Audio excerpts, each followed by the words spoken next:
जय हिंद मित्रांनो, एक्झाम जागरवर तुम्हा सर्वांचं पुन्हा एकदा स्वागत आहे. मित्रांनो, या व्हिडिओच्या माध्यमातून आपण ऑक्टोबर महिन्यातील महत्त्वपूर्ण करंट अफेअर्स कव्हर करणार आहोत. या व्हिडिओत आपल्याला 150+ MCQ पाहण्यास मिळतील व येथे फक्त MCQs देण्यात आले नाहीत, तर जे ते आवश्यक आहे तेथे डिटेल इन्फॉर्मेशन सुद्धा दिली आहे. यामुळे एक्झाममध्ये जरी मल्टीलाइनर प्रश्न विचारण्यात आला तरी तो प्रश्न सुद्धा आपला चुकणार नाही. फक्त तुम्हाला एकच करायचं आहे की हा व्हिडिओ शेवटपर्यंत पहा. व्हिडिओ 1.5 तासाचा आहे. तुम्ही एकदाच हा व्हिडिओ पाहू शकणार नाहीत, तर याला 30 मिनिट 40 मिनिट असं डिवाइड करून तुम्ही हा व्हिडिओ पाहू शकता, पण व्हिडिओ पूर्ण पहा. ठीक आहे, आता आपण आजच्या सत्राला सुरुवात करूया. पहिला प्रश्न पहा. 2025 मधील अंडर-20 फिफा विश्वचषकाचं विजेतेपद कोणी पटकावले? तर नुकत्याच पार पडलेल्या 20 वर्षाखालील फिफा विश्वचषकाचं विजेतेपद हे मोरोक्को या देशानं पटकावलं. मोरोक्कोच्या संघाने अंतिम सामन्यात अर्जेंटिनाच्या संघाला हरवून प्रथमच या विश्वचषकाचं विजेतेपद पटकावलं आहे. बरी ही या विश्वचषकाची कितवी आवृत्ती होती? तर ही या विश्वचषकाची 24वी आवृत्ती होती व यंदाचा हा 20 वर्षाखालील फिफा विश्वचषक चिली या देशात 27 सप्टेंबर ते 19 ऑक्टोबर दरम्यान आयोजित करण्यात आला व यात 24 संघ सहभागी होते. या स्पर्धेतील सर्वोत्तम खेळाडूचा पुरस्कार मोरोक्कोच्या ओतमाने माम्मा यांना देण्यात आला. सर्वोत्तम गोलकीपरचा पुरस्कार अर्जेंटिनाच्या सँटिओ बार्बी, तर फेअर प्ले पुरस्कार हा अमेरिकेच्या संघाला देण्यात आला. Next question. आशियाई युवा क्रीडा स्पर्धा 2025चं आयोजन कोणत्या देशात करण्यात येत आहे? तर या ज्या आशियाई युवा क्रीडा स्पर्धा आहेत याचं आयोजन बहारीन या देशात करण्यात येत आहे. मित्रांनो, या आशियाई युवा क्रीडा स्पर्धेमधील कबड्डी या खेळात भारतीय महिला व पुरुष या दोन्ही संघाने सुवर्ण पदक पटकावलं आहे. महिला व पुरुष या दोन्ही संघांनी अंतिम सामन्यात इराणच्या संघाला हरवून या स्पर्धेत सुवर्ण पदक पटकावलं आहे. या ज्या आशियाई युवा क्रीडा स्पर्धा आहेत या किती वर्षांनी आयोजित केल्या जातात? तर दर 4 वर्षांनी या आयोजित केल्या जातात.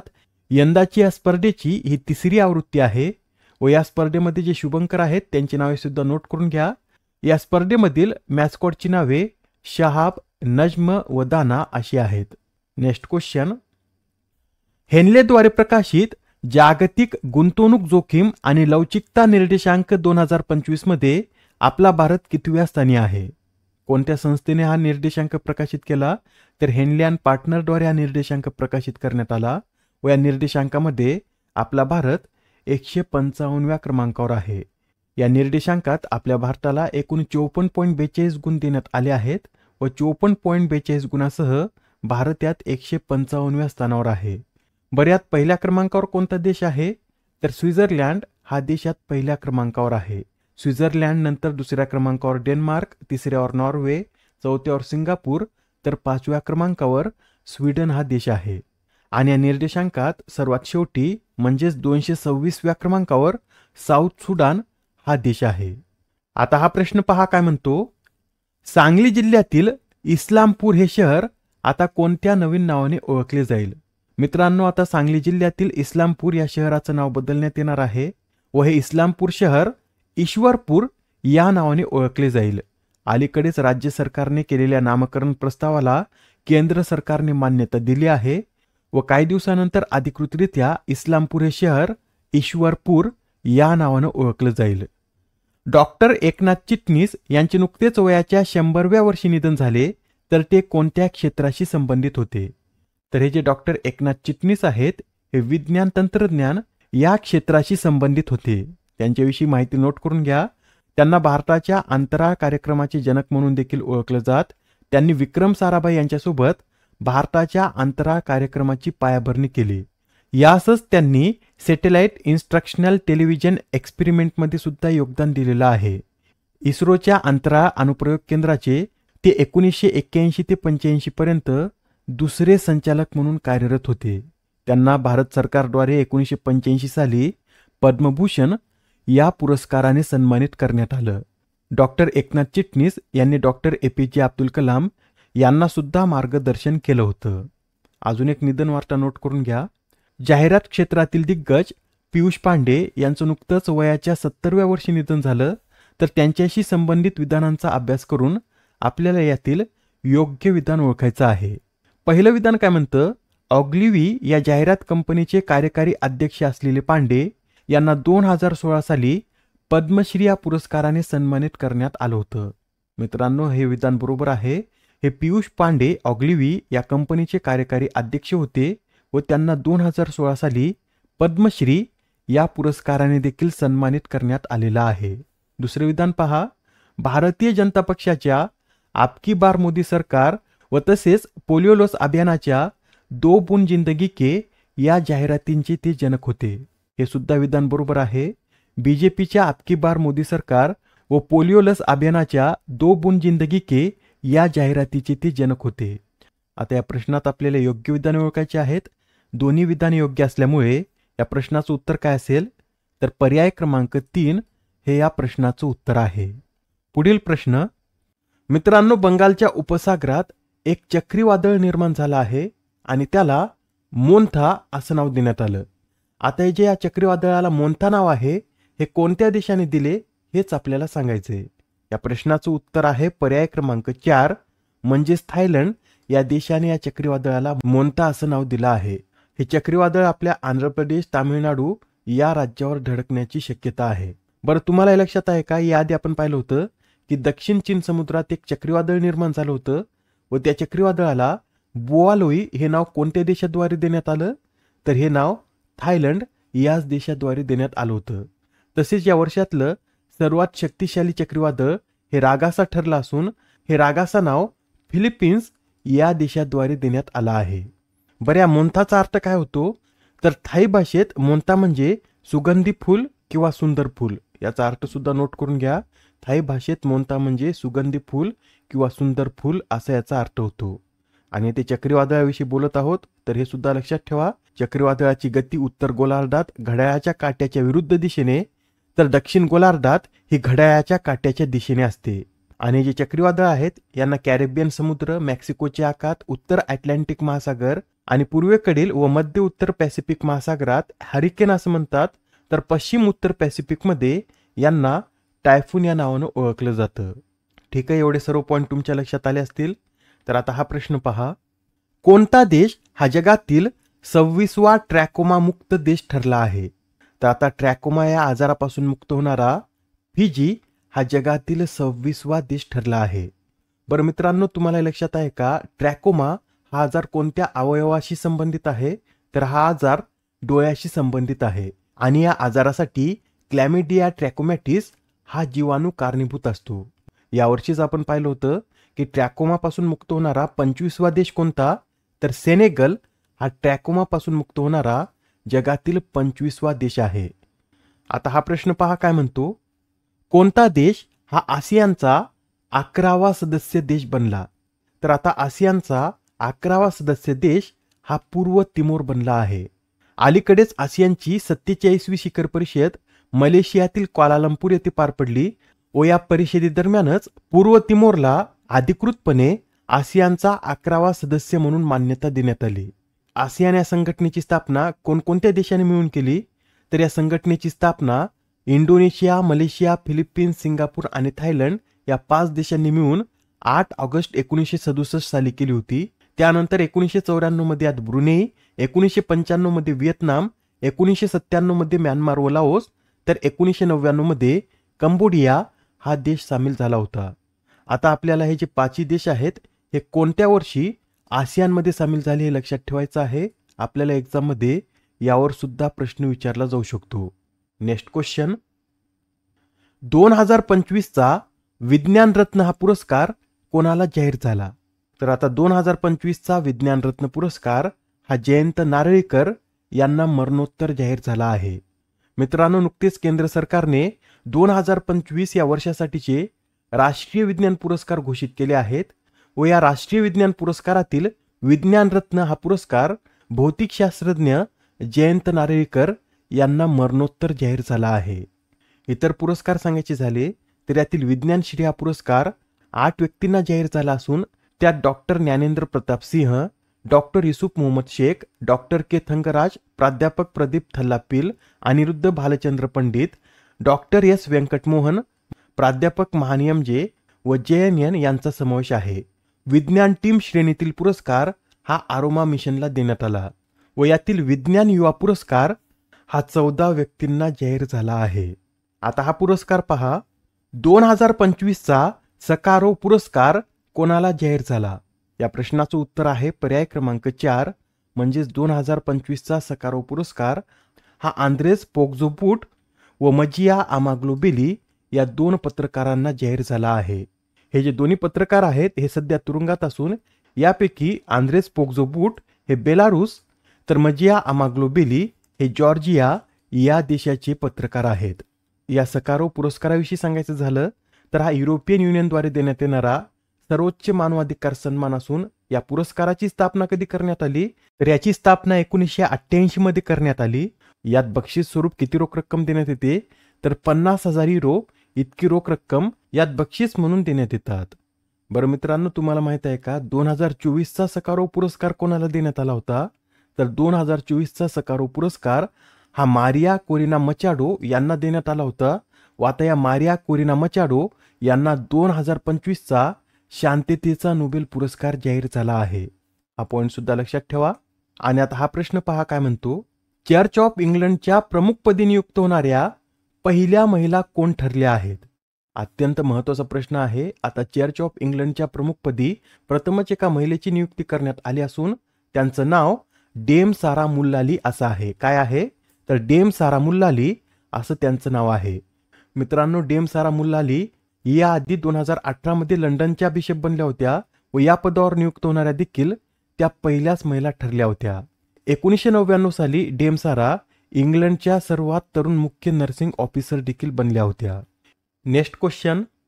अलीकडेच कोणत्या देशाच्या दूतावासात रवींद्रनाथ टागोर यांच्या प्रतिमेचे अनावरण करण्यात आले? या प्रश्नाचं उत्तर आहे पर्याय क्रमांक 3 म्हणजे चीन या देशाच्या दूतावासात आता रवींद्रनाथ टागोर यांच्या प्रतिमेचं अनावरण करण्यात आलं. चीनमधील बीजिंग येथे भारतीय दूतावासात या पुतळ्याचं अनावरण करण्यात आलं व या पुतळ्याची निर्मिती कोणी केली तर प्रसिद्ध चीनी शिल्पकार युआन शिकुन यांनी या पुतळ्याची निर्मिती केली आहे. आता हा प्रश्न पहा. कोणते वर्ष आसियान भारत सागरी सहकार्य वर्ष म्हणून घोषित करण्यात आले? महत्वाचा प्रश्न आहे. आता 2026 हे वर्ष आसियान भारत सागरी सहकार्य वर्ष म्हणून घोषित करण्यात आला आहे. भारतातील पहिले एकात्मिक ऑन्कोलॉजी केंद्र कोठे स्थापन करण्यात आले? आता हे ऑन्कोलॉजी म्हणजे काय तर ऑन्कोलॉजी ही वैद्यकशास्त्राची एक शाखा असून यात काय केलं जातं तर यात कर्करोगाचा अभ्यास, निदान, उपचार आणि प्रतिबंध याचा अभ्यास केला जातो. व आता भारतातील पहिले एकात्मिक ऑन्कोलॉजी केंद्र हे गोवा या राज्यात स्थापन करण्यात आलं. गोव्यामध्ये कोठे तर गोव्यातील अखिल भारतीय आयुर्वेद संस्थेमध्ये या केंद्राची स्थापना करण्यात आली असून हे केंद्र प्रयास या नावानं ओळखलं जाईल.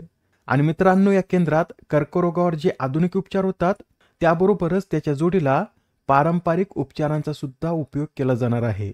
आणि या केंद्राचं उद्घाटन गोव्याचे राज्यपाल श्री पुष्पती अशोक गजपतीराजू यांच्या हस्ते राष्ट्रीय आयुर्वेद दिनी करण्यात आलं.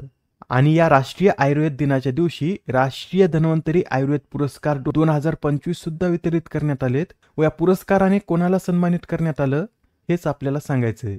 या प्रश्नाचं उत्तर आहे पर्याय क्रमांक 4 म्हणजेच या राष्ट्रीय धन्वंतरी आयुर्वेद पुरस्कार 2025 ने प्राध्यापक बनवारीलाल गोड, वैद्य नीलकंठन मूस आणि वैद्य भावना प्रशेर या तिघांनाही सन्मानित करण्यात आलेला आहे. हे जे पुरस्कार आहेत हे आत्ताच सांगितल्यानुसार 10व्या राष्ट्रीय आयुर्वेदिक दिनी देण्यात आले असून हा दिवस कधी साजरा करण्यात आला तर 23 सप्टेंबर रोजी गोव्यातच या दिनाचं आयोजन करण्यात आलं होतं. व यंदाची या आयुर्वेद दिनाची थीम काय होती तर Ayurveda for people and planet अशी या वेळच्या दिनाची थीम होती. Next question. जागतिक मराठी संमेलनाच्या अध्यक्षपदी कोणाची नियुक्ती करण्यात आली? तर आता जागतिक मराठी संमेलनाच्या अध्यक्षपदी अनिल काकोडकर यांची नियुक्ती करण्यात आली आहे. हे जे जागतिक मराठी संमेलन आहे याचं आयोजन कधी करण्यात येणार आहे तर 9 ते 11 जानेवारी दरम्यान या संमेलनाचं आयोजन गोव्यामधील पणजी या शहरात पार पडेल. यंदा हे याचं कितवं वर्ष आहे तर यंदा हे या जागतिक मराठी संमेलनाचं 21वं वर्ष आहे. आता हा प्रश्न पहा काय म्हणतो. सप्टेंबर 2025 मध्ये भारतातील कोणत्या बायोस्फिअर रिझर्वचा समावेश युनेस्कोच्या जागतिक बायोस्फिअर नेटवर्कमध्ये करण्यात आला? या प्रश्नाचं उत्तर आहे पर्याय क्रमांक 2 म्हणजेच कोल्ड डेझर्ट या भारताच्या बायोस्फिअर रिझर्वचा समावेश आता युनेस्कोच्या जागतिक बायोस्फिअर नेटवर्कमध्ये करण्यात आला आहे. हे कोल्ड डेझर्ट बायोस्फिअर हे युनेस्कोच्या नेटवर्कमध्ये सामील होणारं भारतातील एकूण कितवं स्थळ आहे? तर हे भारतातील एकूण 13वे बायोस्फिअर रिझर्व आहे. हे कोल्ड डेझर्ट बायोस्फिअर कोणत्या राज्यात स्थित आहे असं जर विचारलं तर हिमाचल प्रदेश या राज्यात हे स्थित आहे. आणि भारतातील आतापर्यंत हे सर्वात उंचीवरील थंड असं पहिलंच बायोस्फिअर आहे. भारताच्या या स्थळाबरोबरच 21 देशातील 26 नवीन बायोस्फिअर रिझर्वचा समावेश या युनेस्कोच्या नेटवर्कमध्ये करण्यात आला आहे. व आता एकूण बायोस्फिअरची संख्या किती असं जर विचारलं तर जगभरात एकूण सध्या 785 बायोस्फिअर रिझर्व आहेत. महाराष्ट्र सरकारद्वारे स्थापित स्वयंसमूह पुनर्विकास प्राधिकरणाच्या अध्यक्षपदी कोणाची नियुक्ती करण्यात आली? या प्रश्नाचं उत्तर आहे पर्याय क्रमांक 4 म्हणजेच प्रवीण दरेकर यांची आता महाराष्ट्र सरकारद्वारे स्थापित स्वयंसमूह पुनर्विकास प्राधिकरणाच्या अध्यक्षपदी नियुक्ती करण्यात आली. राज्यात स्वयं पुनर्विकासाला चालना देण्यासाठी हे प्राधिकरण स्थापन करण्यात आलं असून याचे पहिले अध्यक्ष प्रवीण दरेकर बनले आहेत. आणि या प्राधिकरणाच्या अध्यक्षांना कॅबिनेट मंत्रिपदाचा देखील दर्जा देण्यात आला आहे. नेक्स्ट क्वेश्चन, 2025च्या change maker of the year या पुरस्काराने कोणत्या संस्थेला सन्मानित करण्यात आले? तर आता 2025च्या change maker of the year या पुरस्काराने DRDO या संस्थेला सन्मानित करण्यात आलं. DRDOला हा पुरस्कार कशासाठी देण्यात आला? तर ऑपरेशन सिंदूर दरम्यान DRDOच्या तंत्रज्ञानामुळे भारतीय सीमा जी सुरक्षित राहिली आहे त्यासाठीच आता DRDOला change maker of the year या पुरस्काराने सन्मानित करण्यात आलं. या पुरस्काराबरोबरच आयकॉनिक चेंज मेकर पुरस्काराने अजिम प्रेमजी फाउंडेशनला सन्मानित करण्यात आलं. मित्रांनो, नुकतंच I am Giorgia my roots my principles हे पुस्तक चर्चेत आहे. तर या पुस्तकाच्या लेखिका कोण हेच आपल्याला सांगायचे. तुम्हाला या बुक कव्हरवरून लक्षात आलंच असेल, या पुस्तकाच्या लेखिका या जॉर्जिया मेलोनी आहेत. जॉर्जिया मेलोनी या इटलीच्या पंतप्रधान असून त्यांनी आता हे पुस्तक लिहिलं आहे. आणि या पुस्तकाची जी भारतीय आवृत्ती आहे या आवृत्तीला पंतप्रधान मोदी यांनी प्रस्तावना दिली. राष्ट्रीय स्वयंसेवक संघ या संघटनेला अलीकडेच 100 वर्षे पूर्ण झालीत, तर या संघटनेशी संबंधित विधाने अभ्यासा. यात पहिलं विधान काय म्हणतं तर RSSची स्थापना 27 सप्टेंबर 1925 रोजी नागपूर येथे डॉक्टर केशव बळीराम हेडगेवार यांनी केली. या एका वाक्यातून एकूण 3 प्रश्न निर्माण होऊ शकतात. पहिला प्रश्न की या RSSची स्थापना कधी झाली? तर RSSची स्थापना ही 27 सप्टेंबर 1925 रोजी झाली आहे. व याची स्थापना कोठे करण्यात आली होती? तर याची स्थापना नागपूरमध्येच करण्यात आली होती. व याचे संस्थापक हे डॉक्टर केशव बळीराम हेडगेवार हेच आहेत. यावरून आपल्याला हे लक्षात येतं की पहिलं विधान बरोबर आहे. आता दुसरं विधान पाहूत. RSSच्या शताब्दी सोहळ्याची थीम 100 वर्षांची यात्रा नव्या क्षितिजांकडे ही होती. हे विधान सुद्धा बरोबर आहे. या संघटनेच्या 100 वर्षानिमित्त जी थीम होती ती 100 वर्षाची यात्रा नव्या क्षितिजांकडे हीच आहे. आणि RSSच्या 100 वर्ष पूर्तीनिमित्त सरकारने 100 रुपयाचं नाणं व एक डाक तिकीट सुद्धा जारी केलं आहे. मित्रांनो, शेवटचं विधान सुद्धा बरोबर आहे. यात आपल्याला योग्य विधाने ओळखायची. तिन्ही विधाने योग्य असल्यामुळे या प्रश्नाचं उत्तर काय असेल तर पर्याय क्रमांक 3 हे या प्रश्नाचं उत्तर आहे. आता हा प्रश्न पहा काय म्हणतो. अलीकडेच जोसेफ काबिला यांना मृत्यूदंडाची शिक्षा देण्यात आली, तर ते कोणत्या देशाचे माजी राष्ट्रपती होते? तर जे जोसेफ काबिला आहेत हे कांगो या देशाचे माजी राष्ट्रपती होते व त्यांच्याच देशात आता त्यांना मृत्यूदंडाची शिक्षा देण्यात आली. आणि शिक्षा देण्यामागचं कारण काय तर त्यांनी बंडखोर गट M23ला पाठिंबा दिल्याचा आरोप त्यांच्यावर आहे व यास्तव त्यांना युद्ध गुन्हे व देशद्रोहाच्या आरोपाखाली ही मृत्यूदंडाची शिक्षा दिली आहे. नेक्स्ट क्वेश्चन, कोणत्या राज्याच्या पर्यटन विभागाला 2025च्या जागतिक पर्यटन पुरस्काराने सन्मानित करण्यात आले? या प्रश्नाचं उत्तर आहे पर्याय क्रमांक 4 म्हणजेच आंध्र प्रदेश या राज्याच्या पर्यटन विभागाला 2025च्या जागतिक पर्यटन पुरस्काराने सन्मानित करण्यात आला आहे. आंध्र प्रदेश पर्यटन विभागाला भारतातील सर्वात आशादायक पर्यटन स्थळापैकी एक म्हणून हा जागतिक पर्यटन पुरस्कार मिळाला आहे. नेक्स्ट क्वेश्चन, भारतीय सैन्याद्वारे कोणत्या राज्यात ड्रोन कवच हा युद्ध सराव आयोजित करण्यात आला? तर भारतीय सैन्याद्वारे अरुणाचल प्रदेशमध्ये ड्रोन कवच या नावाने हा युद्धाभ्यास पार पडला आहे व या युद्धाभ्यासाचा उद्देश काय होता तर पुढील पिढीच्या ड्रोन युद्धासाठी भारतीय लष्कराची तयारी दाखवणे हा या युद्धाभ्यासाचा उद्देश होता. युनिसेफ आणि कोणत्या संघटनेद्वारे प्रॉमिस टू चिल्ड्रन हे अभियान राबवण्यात येत आहे. तर नुकतेच आता युनिसेफने ICCच्या सहकार्याने हे अभियान सुरू केलं असून या अभियानाचा उद्देश काय तर सर्व मुलांना समान संधी मिळावी हे सुनिश्चित करणे व विशेषतः दुर्बल स्थितीत असणाऱ्या मुलांसाठी समान संधी निर्माण करणे हे या अभियानाचं उद्दिष्ट आहे. आणि या अभियानाची सुरुवात ICC वुमेन्स क्रिकेट वर्ल्ड कपच्या भारत श्रीलंका सामन्यात करण्यात आली. बरं, यंदाच्या या ICC वुमेन्स क्रिकेट वर्ल्ड कपचं आयोजन कोणत्या देशात करण्यात येत आहे तर यंदाचा वर्ल्ड कप भारत आणि श्रीलंका या 2 देशात आयोजित करण्यात येत आहे. या वर्ल्ड कपची ही 13वी आवृत्ती आहे व याची सुरुवात 30 सप्टेंबर रोजी झाली व हा वर्ल्ड कप 2 नोव्हेंबर पर्यंत चालेल. मित्रांनो, ICCचं फुल फॉर्म सुद्धा नोट करून घ्या. इंटरनॅशनल क्रिकेट काउन्सिल व याचं मुख्यालय कोठे आहे असं जर विचारलं तर दुबई येथे या ICCचं मुख्यालय आहे. नेक्स्ट क्वेश्चन, खालीलपैकी कोणता जिल्हा हा भारतातील पहिला बालविवाह मुक्त जिल्हा ठरला आहे. तर नुकतेच आता अधिकृतपणे बालोद या जिल्ह्याला भारतातील पहिला बालविवाह मुक्त जिल्हा म्हणून घोषित करण्यात आलं व बालोद आता भारतातील पहिला बालविवाह मुक्त जिल्हा ठरला. बरं, हा जिल्हा कोणत्या राज्यात स्थित आहे तर छत्तीसगड राज्यात हा जिल्हा स्थित असून या जिल्ह्यातील सर्व 436 ग्रामपंचायती आणि 9 शहरी संस्थांना यासाठी रीतसर प्रमाणपत्रे देण्यात आलीत व गेल्या 2 वर्षात बालोद जिल्ह्यात बालविवाहाचा एकही गुन्हा नोंदवण्यात आलेला नाही. अत्यंत महत्त्वाचा प्रश्न आहे, येणाऱ्या एक्झाम मध्ये निश्चित हा प्रश्न विचारण्यात येईल. तर लक्षात ठेवा, बालोद हा भारतातील पहिला बालविवाह मुक्त जिल्हा ठरला आहे. आता हा प्रश्न पहा काय म्हणतो, आर्थिक स्वातंत्र्य निर्देशांक 2025 मध्ये आपला भारत कितव्या स्थानी आहे. या प्रश्नाचं उत्तर आहे पर्याय क्रमांक 1 म्हणजेच 176 देशांच्या यादीत आपला भारत हा 128व्या स्थानावर आहे. यात भारताला एकूण 53 गुण देण्यात आलेत आणि भारत हा मोस्टली अनफ्री या आर्थिक स्वातंत्र्य श्रेणीत आहेत. बरं, या रँकिंग मधील पहिलं स्थान कोणत्या देशानं पटकावलं तर यात सिंगापूर हा 84.1 गुणासह पहिल्या क्रमांकावर आहे. सिंगापूर नंतर दुसऱ्या क्रमांकावर स्वित्झर्लंड, तिसऱ्या क्रमांकावर आयर्लंड तर 4थ्या स्थानावर तैवान हा देश आहे. मित्रांनो, हे जे पहिल्या 3 क्रमांकावरील देश आहेत हेच आर्थिक स्वातंत्र्य श्रेणीत फ्री म्हणून गणले गेले आहेत. पुढील प्रश्न, भारताने प्रथमच भूतानसोबत सीमापार रेल्वे लिंकची घोषणा केली तर हा प्रकल्प भारतातील कोणत्या राज्याला भूतान या देशाशी जोडेल. हा जो नवीन प्रकल्प आहे या प्रकल्पामुळे भारतामधील आसाम आणि पश्चिम बंगाल ही 2 राज्य भूतान या देशाशी जोडली जातील. म्हणजे या प्रश्नाचं उत्तर काय असेल तर पर्याय क्रमांक 4 हे या प्रश्नाचं योग्य उत्तर आहे.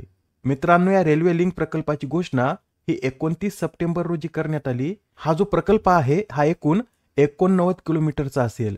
या 2 लिंक आहेत त्या मिळून हा प्रकल्प 89 किलोमीटरचा असेल.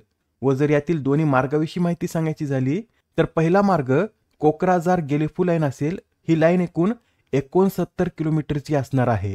ही लाईन आसाम मधील कोकराझार आणि चिरांग या जिल्ह्यांना भूतानच्या सरपांग प्रदेशातील गलेफूशी जोडेल. व जी दुसरी लाईन आहे ती बनारहाट समस्ये लाईन असेल. ही एकूण 20 किलोमीटरची आहे व ही लाईन पश्चिम बंगालमधील जलपाईगुडी जिल्ह्यातील बनारहाटला भूतानमधील समस्येशी जोडेल. आणि आता हा प्रश्न पहा काय म्हणतो, 11व्या जागतिक हरित अर्थव्यवस्था शिखर परिषदेचं आयोजन कोठे करण्यात आले. तर ही जी 11वी जागतिक हरित अर्थव्यवस्था शिखर परिषद आहे याचं आयोजन दुबईमध्ये करण्यात आलं होतं. दुबईमधील वर्ल्ड ट्रेड सेंटर येथे ही परिषद पार पडली होती व यात एकूण 30हून अधिक देश सहभागी झाले होते. या परिषदेची थीम काय होती तर नवोपक्रमाने चालणाऱ्या भविष्यातल्या हरित अर्थव्यवस्थेला गती देणे अशी या परिषदेची थीम होती. नुकत्याच पार पडलेल्या जपान ओपन टेनिस स्पर्धेचं विजेतेपद कोणी पटकावले. तरी जी जपान ओपन टेनिस स्पर्धा आहे याचं विजेतेपद कार्लोस अल्कराज यांनी पटकावलं. कार्लोस अल्कराज हे कोणत्या देशाचे खेळाडू आहेत तर ते स्पेन या देशाचे खेळाडू आहेत आणि त्यांनी जपान ओपन स्पर्धेच्या अंतिम सामन्यात जागतिक क्रमवारीत 5व्या क्रमांकावर असलेल्या टेलर फ्रिट्झ यांना हरून ही स्पर्धा जिंकली आहे. मित्रांनो, येथे आपण टेनिस विषयी बोलत आहोत तर टेनिसशी संबंधित या 4 स्पर्धा व त्याची विजेते लक्षात ठेवा. विम्बल्डन स्पर्धा यंदाच्या हंगामातील विम्बल्डन स्पर्धेतील महिला एकेरीचं विजेतेपद कोणी पटकावलं? तर पोलंडच्या इगा स्विएतेक यांनी पटकावलं. तर पुरुष एकेरीचं विजेतेपद जॅनिक सिन्नर यांनी पटकावलं आहे. फ्रेंच ओपन ही स्पर्धा महिलांमध्ये कोको गॉफ तर पुरुषांमध्ये कार्लोस अल्कराज यांनी पटकावली. ऑस्ट्रेलियन ओपन स्पर्धेचं विजेतेपद महिलांमध्ये मॅडिसन कीज तर पुरुषांमध्ये जॅनिक सिन्नर यांनी पटकावलं. तर US ओपन या स्पर्धेचं विजेतेपद महिलांमध्ये अरिना सबालेन्का तर पुरुषांमध्ये कार्लोस अल्कराज यांनी पटकावलं आहे. नेक्स्ट क्वेश्चन, NCRBच्या अहवालानुसार कोणतं राज्य हे देशात भ्रष्टाचारात अव्वल स्थानी आहे? मित्रांनो, या NCRBच्या अहवालानुसार आपलं महाराष्ट्र हे देशात भ्रष्टाचारात अव्वल राज्य ठरलं आहे. महाराष्ट्रात 2023 मध्ये भ्रष्टाचाराची एकूण 763 प्रकरणे होती. तर यात दुसऱ्या क्रमांकावर कोणतं राज्य आहे? तर यात दुसऱ्या क्रमांकावर 216 प्रकरणासह उत्तर प्रदेश हे राज्य आहे. आणि आत्महत्येच्या संख्येतही आपलं महाराष्ट्रच हे देशात अव्वल स्थानावर आहे. आता हा प्रश्न पहा, पंडित छन्नूलाल मिश्रा यांचे नुकतेच वयाच्या 89व्या वर्षी निधन झालं, तर ते कोण होते? या प्रश्नाचं उत्तर आहे पर्याय क्रमांक 1 म्हणजेच पंडित छन्नूलाल मिश्रा हे एक शास्त्रीय गायक होते. व ते कोणत्या घराण्याशी संबंधित होते? तर ते किराणा या घराण्याशी संबंधित होते. व काही न्यूजमध्ये ते किराणा आणि बनारस या 2 घराण्याशी संबंधित होते असं देखील दिलं आहे. त्यासाठी हा पॉईंट सुद्धा नोट करून घ्या. ते मुख्यतः ख्याल, ठुमरी, दादरा आणि भजन या गायनासाठी प्रसिद्ध होते. त्यांनी दिलेल्या त्यांच्या क्षेत्रातील योगदानासाठी भारत सरकारने त्यांना 2010 साली पद्मभूषण या पुरस्काराने सन्मानित केलं होतं. तसेच त्यांना उत्तर प्रदेश या सरकारने भारती पुरस्कारानेही सन्मानित केलेला आहे. आणि मित्रांनो, पंडित छन्नूलाल मिश्रा यांना पद्मविभूषण पुरस्कार कधी देण्यात आला? तर 2020 मध्ये त्यांना पद्मविभूषण या पुरस्काराने देखील सन्मानित करण्यात आलं होतं. ठीक आहे, आता हा प्रश्न पहा, महाराष्ट्र राज्य परिवहन महामंडळानं प्रवाशांच्या सोयीसाठी कोणते ॲप लॉन्च केले? तर महाराष्ट्र राज्य परिवहन महामंडळाने प्रवाशांच्या सोयीसाठी आपली ST हे ॲप लॉन्च केला आहे. सामाजिक सुरक्षेतील उत्कृष्ट कामगिरीसाठी ISSA पुरस्कार 2025 ने कोणत्या देशाला सन्मानित करण्यात आले? या प्रश्नाचं उत्तर आहे पर्याय क्रमांक 1 म्हणजे या सामाजिक सुरक्षेतील उत्कृष्ट कामगिरीसाठी ISSA पुरस्कार हा आपल्या भारताला मिळाला आहे. या पुरस्काराचं वितरण मलेशियातील क्वालालंपूर येथे झालेल्या जागतिक सामाजिक सुरक्षा मंच 2025 मध्ये करण्यात आलं. व हा पुरस्कार भारतातर्फे कोणी स्वीकारला? तर केंद्रीय कामगार मंत्री डॉक्टर मनसुख मांडविया यांनी हा पुरस्कार स्वीकारला आहे. या पुरस्काराच्या स्थापनेपासून भारत याचा 5वा प्राप्तकर्ता ठरला आहे. यासच ISSA महासभेत भारताने 30 जागांसह सर्वाधिक मतांचा वाटा देखील मिळवला आहे. बरं, हे ISSA काय आहे? तर इंटरनॅशनल सोशल सिक्युरिटी असोसिएशन असं याचं पूर्ण स्वरूप असून याची स्थापना 1927 मध्ये करण्यात आली. व याचं मुख्यालय कुठे आहे असं जर विचारलं तर स्वित्झर्लंडमधील जिनेव्हा या शहरात याचं मुख्यालय आहे.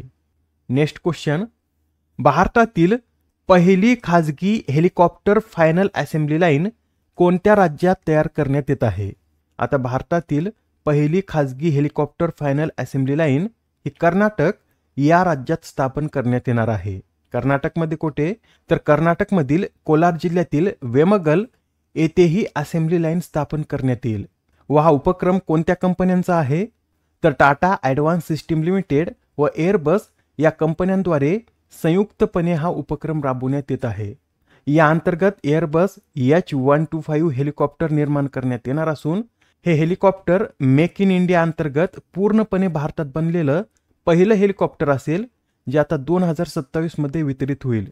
पुढील प्रश्न, जागतिक वेटलिफ्टिंग चॅम्पियनशिपमध्ये मीराबाई चानू यांनी किती किलो वजनी गटात रौप्य पदक पटकावलं आहे? या प्रश्नाचं उत्तर आहे पर्याय क्रमांक 3 म्हणजेच मीराबाई चानू यांनी 48 किलो वजनी गटात आता हे रौप्य पदक पटकावलं आहे. ही जी जागतिक वेटलिफ्टिंग चॅम्पियनशिप आहे यात मीराबाई चानू यांनी स्नॅचमध्ये 84 किलो वजन तर क्लीन अँड जर्कमध्ये 115 असं एकंदर 199 किलो वजन उचलत हे रौप्य पदक पटकावलं आहे. मित्रांनो, याआधी ऑगस्ट महिन्यात अहमदाबाद येथे झालेल्या कॉमनवेल्थ वेटलिफ्टिंग चॅम्पियनशिपमध्ये मीराबाई चानू यांनी गोल्ड मेडल पटकावलं होतं. हा पण पॉईंट लक्षात ठेवा, कॉमनवेल्थ वेटलिफ्टिंग चॅम्पियनशिपमध्ये मीराबाई चानू यांनी गोल्ड मेडल पटकावलेलं आहे.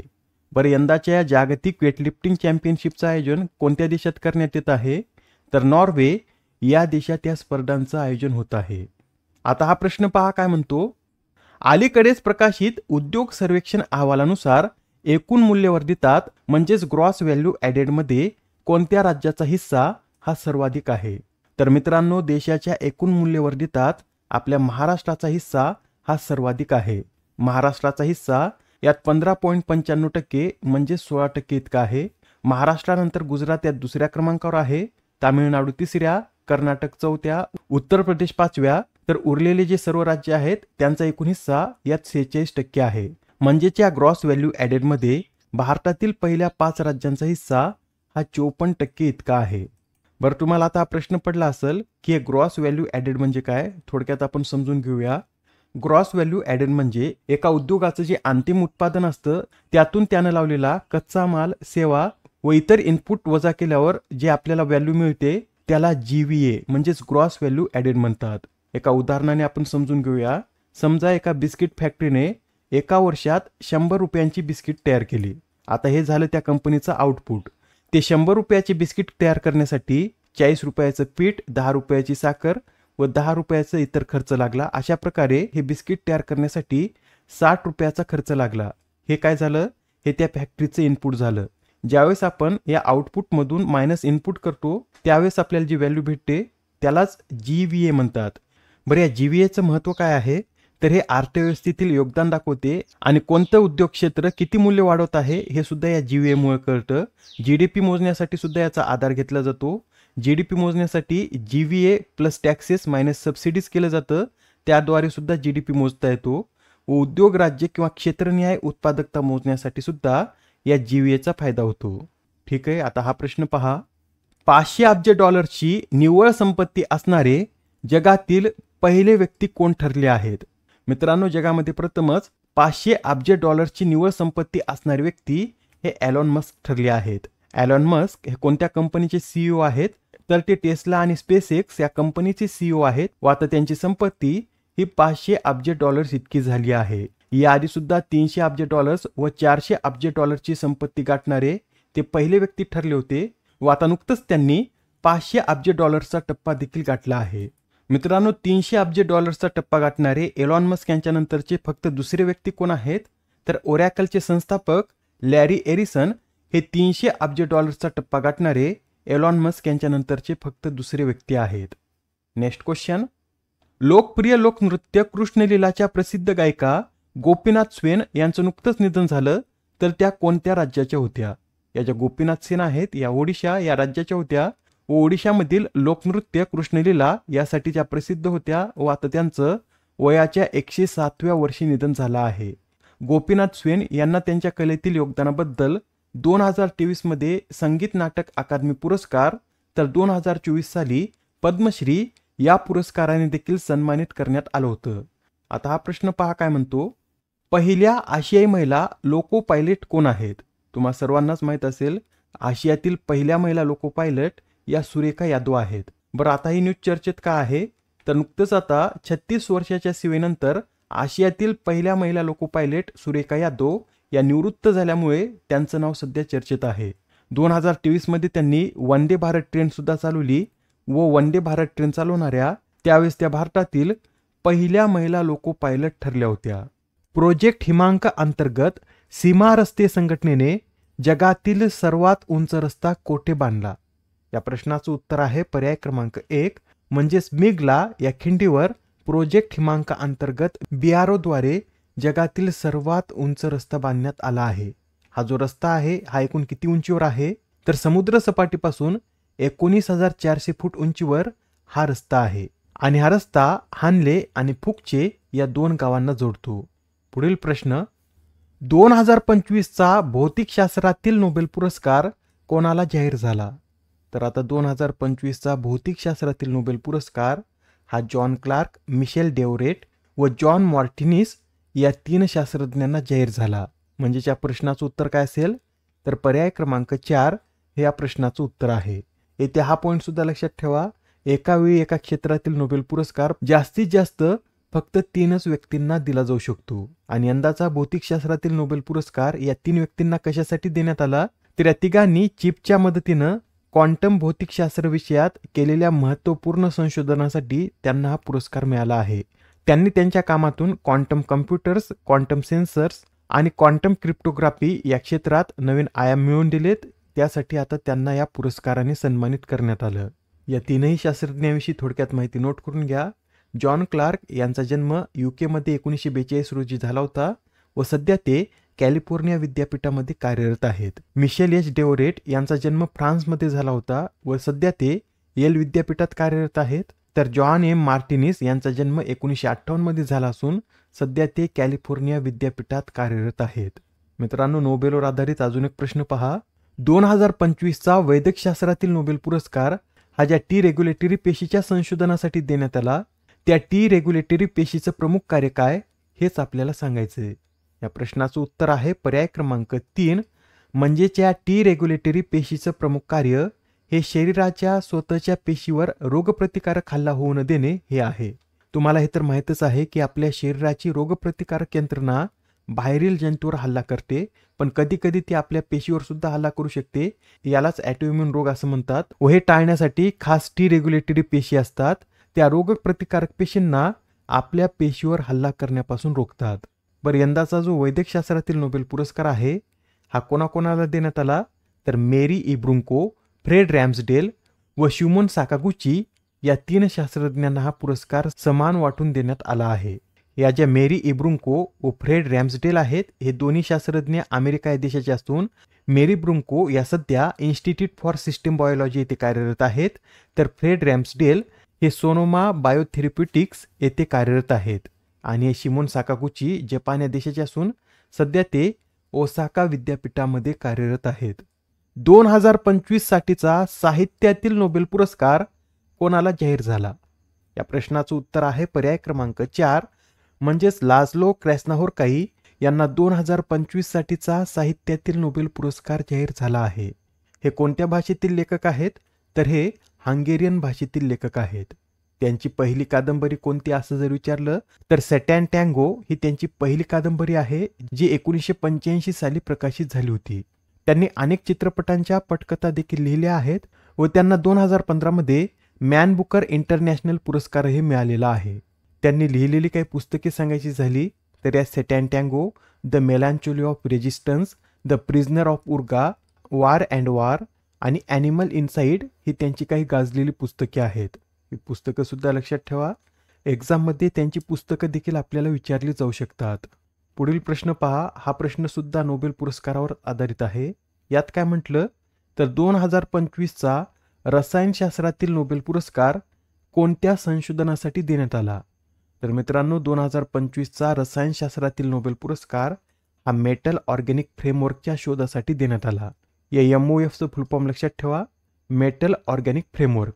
आणि यांची अशी रचना असते की हे वायू शोषून घेतात किंवा साठवू देखील शकतात आणि वातावरणातून कार्बन डायऑक्साईड शोषून घेणे किंवा शुष्क अशा हवेतून पाणी शोषून घेणे, विषारी वायू साठवण्यासाठी किंवा रासायनिक प्रक्रियांच्या उत्प्रेरकांमध्ये या MOF रचनेचा उपयोग होतो. आणि या MOFच्या शोधासाठी रसायनशास्त्रातील नोबेल पुरस्कार मिळवणारे 3 व्यक्ती कोण? तर त्यांची नावे नोट करा. यात सुसुमु किताकावा, रिचर्ड रॉबसन आणि उमर यमयागी या 3 व्यक्तींना हा रसायनशास्त्रातील नोबेल पुरस्कार मिळाला आहे. सुसुमु किताकावा हे जपानचे असून सध्या क्योटो विद्यापीठात कार्यरत आहेत. रिचर्ड रॉबसन यांचा जन्म UK मध्ये झाला असून ते सध्या ऑस्ट्रेलिया देशातील मेलबर्न विद्यापीठात कार्यरत आहेत. तर उमर यमयागी यांचा जन्म जॉर्डन या देशातील असून ते सध्या USA मधील कॅलिफोर्निया विद्यापीठात कार्यरत आहेत. Next question. 2025चा शांततेचा नोबेल पुरस्कार कोणाला जाहीर झाला? या प्रश्नाचं उत्तर आहे पर्याय क्रमांक 4. म्हणजेच मारिया कोरिना मचाडो यांना 2025चा शांतता नोबेल पुरस्कार जाहीर झाला आहे. मारिया कोरिना मचाडो कोणत्या देशाच्या आहेत? तर त्या व्हेनेझुएला या देशाच्या आहेत व त्यांनी व्हेनेझुएलामध्ये लोकांच्या लोकशाही हक्कांना प्रोत्साहन देण्यासाठी आणि हुकुमशाही विरुद्ध जो लढा दिला आहे त्यासाठीच त्यांची या पुरस्कारासाठी निवड करण्यात आली. त्यांनी 1992 साली रस्त्यावरील मुलांना मदत करण्यासाठी ॲटेनिया या फाउंडेशनची सुद्धा स्थापना केली होती. त्यांच्याविषयी अधिक सांगायचं झालं तर त्या व्हेनेझुएलामधील एक राजकारणी असून यासच त्या अभियंता देखील आहेत. त्या सध्या व्हेनेझुएला देशात विरोधी पक्ष नेत्या म्हणून कार्यरत आहेत. त्यांनी 2002 मध्ये सुमाते या मतदान देखरेख गटाची देखील स्थापना केली होती. त्यांच्या व्हेनेझुएलामधील कार्यासाठी 2024 साली त्यांना सकारो पुरस्कार देखील देण्यात आलेला आहे. यासच हे सुद्धा लक्षात ठेवा, 2018 मध्ये त्या बीबीसीच्या 100 महिलांमध्ये समाविष्ट होत्या. तर 2025 मध्ये टाइम मासिकाने त्यांना जगातील 100 सर्वात प्रभावशाली व्यक्तीमध्ये स्थान दिलं होतं. महत्त्वाचे पॉइंट आहेत, दोन्ही पॉइंट नोट करून घ्या. आणि आता हा प्रश्न पहा, 2025 साठीचा अर्थशास्त्रातील नोबेल पुरस्कार कोणाला जाहीर झाला? मित्रांनो, यंदा अर्थशास्त्रातील नोबेल पुरस्कार 3 व्यक्तींना जाहीर झाला असून त्यांची नाव काय? तर जोएल मोकिर, फिलिप ॲग्युओन व पीटर हॉवेट या 3 व्यक्तींना 2025 साठीचा अर्थशास्त्रातील नोबेल पुरस्कार जाहीर झाला आहे. या प्रश्नाचं उत्तर काय असेल? तर पर्याय क्रमांक 4 हे या प्रश्नाचं उत्तर आहे. बरं, यंदाचा अर्थशास्त्रातील नोबेल पुरस्कार कशासाठी देण्यात आला? तर या शास्त्रज्ञांनी इनोव्हेशन आणि क्रिएटिव्ह डिस्ट्रक्शन या संकल्पना आर्थिक वाढीमध्ये कशा प्रकारे महत्त्वाच्या आहेत हे सविस्तरपणे समजावून सांगितलं. त्यांच्या या कार्यासाठीच या 3 अर्थशास्त्रज्ञांना हा नोबेल पुरस्कार देण्यात आला. क्रिएटिव्ह डिस्ट्रक्शन म्हणजे जुने तंत्रज्ञान, उत्पादन पद्धती किंवा उद्योग नवीन तंत्रज्ञानाद्वारे बदलले जातात. हे बदल जेव्हा योग्यरित्या होतील तेव्हाच आर्थिक प्रगती होते. आणि यातील महत्त्वाचा पॉईंट लक्षात ठेवा, यामध्ये जी नोबेल पुरस्काराची रक्कम आहे ती आर.डी. जोएल मोकिर यांना देण्यात आली, तर उरलेली अर्धी रक्कम या 2 अर्थशास्त्रज्ञांना वाटून मिळणार आहे. अर्थशास्त्रातील नोबेल पारितोषिकाविषयी सांगायचं झालं तर अल्फ्रेड नोबेल यांच्या मृत्यूपत्रात अर्थशास्त्रातील नोबेल पारितोषिकाचा उल्लेख नव्हता. स्वीडिश सेंट्रल बँकेने 1968 मध्ये त्यांच्या स्मरणार्थ याची सुरुवात केली व हा पुरस्कार स्विरेज रिक्स बँक पुरस्कार या नावाने सुद्धा ओळखला जातो. पहिल्यांदा 1969 मध्ये हा पुरस्कार रॅग्नार फ्रिश आणि जॅन टिनबर्गन यांना देण्यात आला होता. आणि आतापर्यंत अर्थशास्त्रातील नोबेल पुरस्कार फक्त 3च महिलांना देण्यात आला आहे. 2009 मध्ये एलिनॉर ऑस्ट्रॉम, 2019 मध्ये एस्टर डुप्लो, तर 2023 मध्ये क्लाउडिया गोल्डिन यांना अर्थशास्त्रातील नोबेल पुरस्कार मिळालेला आहे. आता हा प्रश्न पहा काय म्हणतो, देशातील पहिले QR कोड आधारित चलन पेमेंट किऑस्क कोणत्या शहरात लॉन्च करण्यात आले? या प्रश्नाचं उत्तर आहे पर्याय क्रमांक 4 म्हणजेच गुरुग्राम या शहरात देशातील पहिले QR कोड आधारित चलन पेमेंट किऑस्क सुरू करण्यात आला आहे. तर वाहन मालक किऑस्कवर त्यांचा वाहन क्रमांक किंवा चलन क्रमांक प्रविष्ट करू शकतात आणि त्यानंतर त्यांना एक QR कोड येईल व तो स्कॅन करून ते त्यांचं पेमेंट करू शकणार आहेत. नेक्स्ट क्वेश्चन, 70व्या फिल्मफेअर पुरस्कार 2025 मध्ये सर्वोत्कृष्ट चित्रपटाचा पुरस्कार कोणत्या चित्रपटाने पटकावला? मित्रांनो, या 70व्या फिल्मफेअर पुरस्कारामध्ये सर्वोत्कृष्ट चित्रपटाचा पुरस्कार हा लापता लेडीज या चित्रपटाने पटकावला आहे. लापता लेडीज या चित्रपटाने एकूण या 13 पुरस्कार पटकावले आहेत. त्यातील काही महत्त्वाचे पुरस्कार सुद्धा पाहून घेऊया. बेस्ट डायरेक्टरचा पुरस्कार किरण राव यांना लापता लेडीजसाठीच देण्यात आला. तसेच बेस्ट ॲक्ट्रेस क्रिटिक्ससाठीचा पुरस्कार प्रतिभा रांटा, सर्वोत्कृष्ट सहाय्यक अभिनेता रवी किशन, तर सर्वोत्कृष्ट सहाय्यक अभिनेत्रीचा पुरस्कार सुद्धा लापता लेडीजमधील छाया कदम यांनाच मिळालेला आहे. या 70व्या फिल्मफेअर पुरस्कारात इतर जे पुरस्कार देण्यात आलेत ते सुद्धा पाहून घ्या. यातील सर्वोत्कृष्ट अभिनेत्याचा पुरस्कार आय वॉन्ट टू टॉक या चित्रपटातील अभिनयासाठी अभिषेक बच्चन व चंदू चॅम्पियनसाठी कार्तिक आर्यन यांना देण्यात आला. सर्वोत्कृष्ट अभिनेत्रीचा पुरस्कार आलिया भट, समीक्षकांचा सर्वोत्कृष्ट चित्रपट पुरस्कार सुजित सरकार यांना आय वॉन्ट टू टॉकसाठी देण्यात आला. सर्वोत्कृष्ट पदार्पण अभिनेता हा लक्ष्य ठरला आहे. सर्वोत्कृष्ट पदार्पण अभिनेत्री नितांशी गोयल, जीवन गौरव पुरस्काराने झीनत अमान आणि श्याम बेनेगल यांना सन्मानित करण्यात आलं. R.D. बर्मन पुरस्कार हा अंचित ठाकूर यांना मिळाला आहे. ठीक आहे, आता हा प्रश्न पहा, संयुक्त राष्ट्र शांती अभियान सैन्य योगदानकर्ता देशांच्या प्रमुखांच्या परिषदेचं आयोजन कोणत्या देशात करण्यात येणार आहे? तर या संयुक्त राष्ट्र शांती अभियान सैन्य योगदानकर्ता देशांच्या प्रमुखांच्या परिषदेचं आयोजन आपल्या भारतात होणार आहे. ही परिषद कधी पार पडेल? तर 14 ते 16 ऑक्टोबर दरम्यान दिल्लीत या परिषदेचं आयोजन करण्यात येईल. अजून एक परिषद पहा, गाझा शांतता शिखर परिषदेचं आयोजन कोठे करण्यात आलं? तर गाझा शांतता शिखर परिषद ही इजिप्तमध्ये पार पडली. अत्यंत महत्त्वाचा प्रश्न आहे येणाऱ्या एक्झाममध्ये विचारला जाऊ शकतो. लक्षात ठेवा, गाझा शांतता शिखर परिषद ही इजिप्त या देशात पार पडली व या परिषदेचे अध्यक्ष कोण होते, तर इजिप्तचे राष्ट्राध्यक्ष अब्देल फताह अल सिसी आणि अमेरिकेचे राष्ट्राध्यक्ष डोनाल्ड ट्रम्प या बैठकीचे सह अध्यक्ष होते. मित्रांनो, गाझा युद्ध संपवण्याच्या पार्श्वभूमीवर शांतता कराराला अंतिम रूप देण्याच्या उद्देशाने या परिषदेचं आयोजन करण्यात आलं व या परिषदेमध्ये भारताचं प्रतिनिधित्व कोणी केलं, तर केंद्रीय परराष्ट्र व्यवहार राज्यमंत्री कीर्तिवर्धन सिंह यांनी भारताचं यात प्रतिनिधित्व केलं. बरं, आपल्याला असे विचारलं जाऊ शकतं की गाझा सिटी कोणत्या समुद्राच्या किनाऱ्यावर वसलेली आहे, तर लक्षात ठेवा, गाझा सिटी ही भूमध्य समुद्राच्या किनाऱ्यावर वसलेली सिटी आहे. पुढील प्रश्न, टाइम मासिकाच्या 2025च्या टाइम 100 नेक्स्ट यादीत स्थान मिळवणारा एकमेव भारतीय खेळाडू कोण ठरला आहे? या प्रश्नाचं उत्तर आहे पर्याय क्रमांक 2 म्हणजेच यशस्वी जयस्वाल हा टाइम मासिकाच्या 2025च्या टाइम 100 नेक्स्ट यादीत स्थान मिळवणारा एकमेव भारतीय खेळाडू ठरला आहे. भारत अफगाणिस्तानातील कोणत्या शहरात आपले दूतावास सुरू करणार आहे? तर आता भारत अफगाणिस्तानातील काबूल या शहरात पुन्हा एकदा आपले दूतावास सुरू करणार आहे. अलीकडेच अफगाणिस्तानचे परराष्ट्र मंत्री आमिर खान मुक्ताकी हे 9 ते 16 ऑक्टोबरसाठी भारतीय दौऱ्यावर आले आहेत. त्या दरम्यानच आता भारताद्वारे ही घोषणा करण्यात आली. लक्षात ठेवा, कोणत्या शहरात, तर काबूल या शहरात भारत आपलं दूतावास सुरू करणार आहे. नेक्स्ट क्वेश्चन, आग्नेय आशियातील पहिली कोरल क्रायो बँक कोणत्या देशाने सुरू केली? या प्रश्नाचं उत्तर आहे पर्याय क्रमांक 1 म्हणजेच आग्नेय आशियातील पहिली कोरल क्रायो बँक ही फिलिपिन्स या देशाद्वारे सुरू करण्यात आली. या बँकेचं प्राथमिक उद्दिष्ट काय आहे, तर कोरलची आनुवंशिक विविधता जपणे आणि रीफ इकोसिस्टीमचे संरक्षण करणे हे या बँकेचं प्राथमिक उद्दिष्ट आहे. आता हा प्रश्न पहा काय म्हणतो, इंग्लिश प्रीमियर लीगचा भारतातील अधिकृत राजदूत म्हणून कोणाची नियुक्ती करण्यात आली?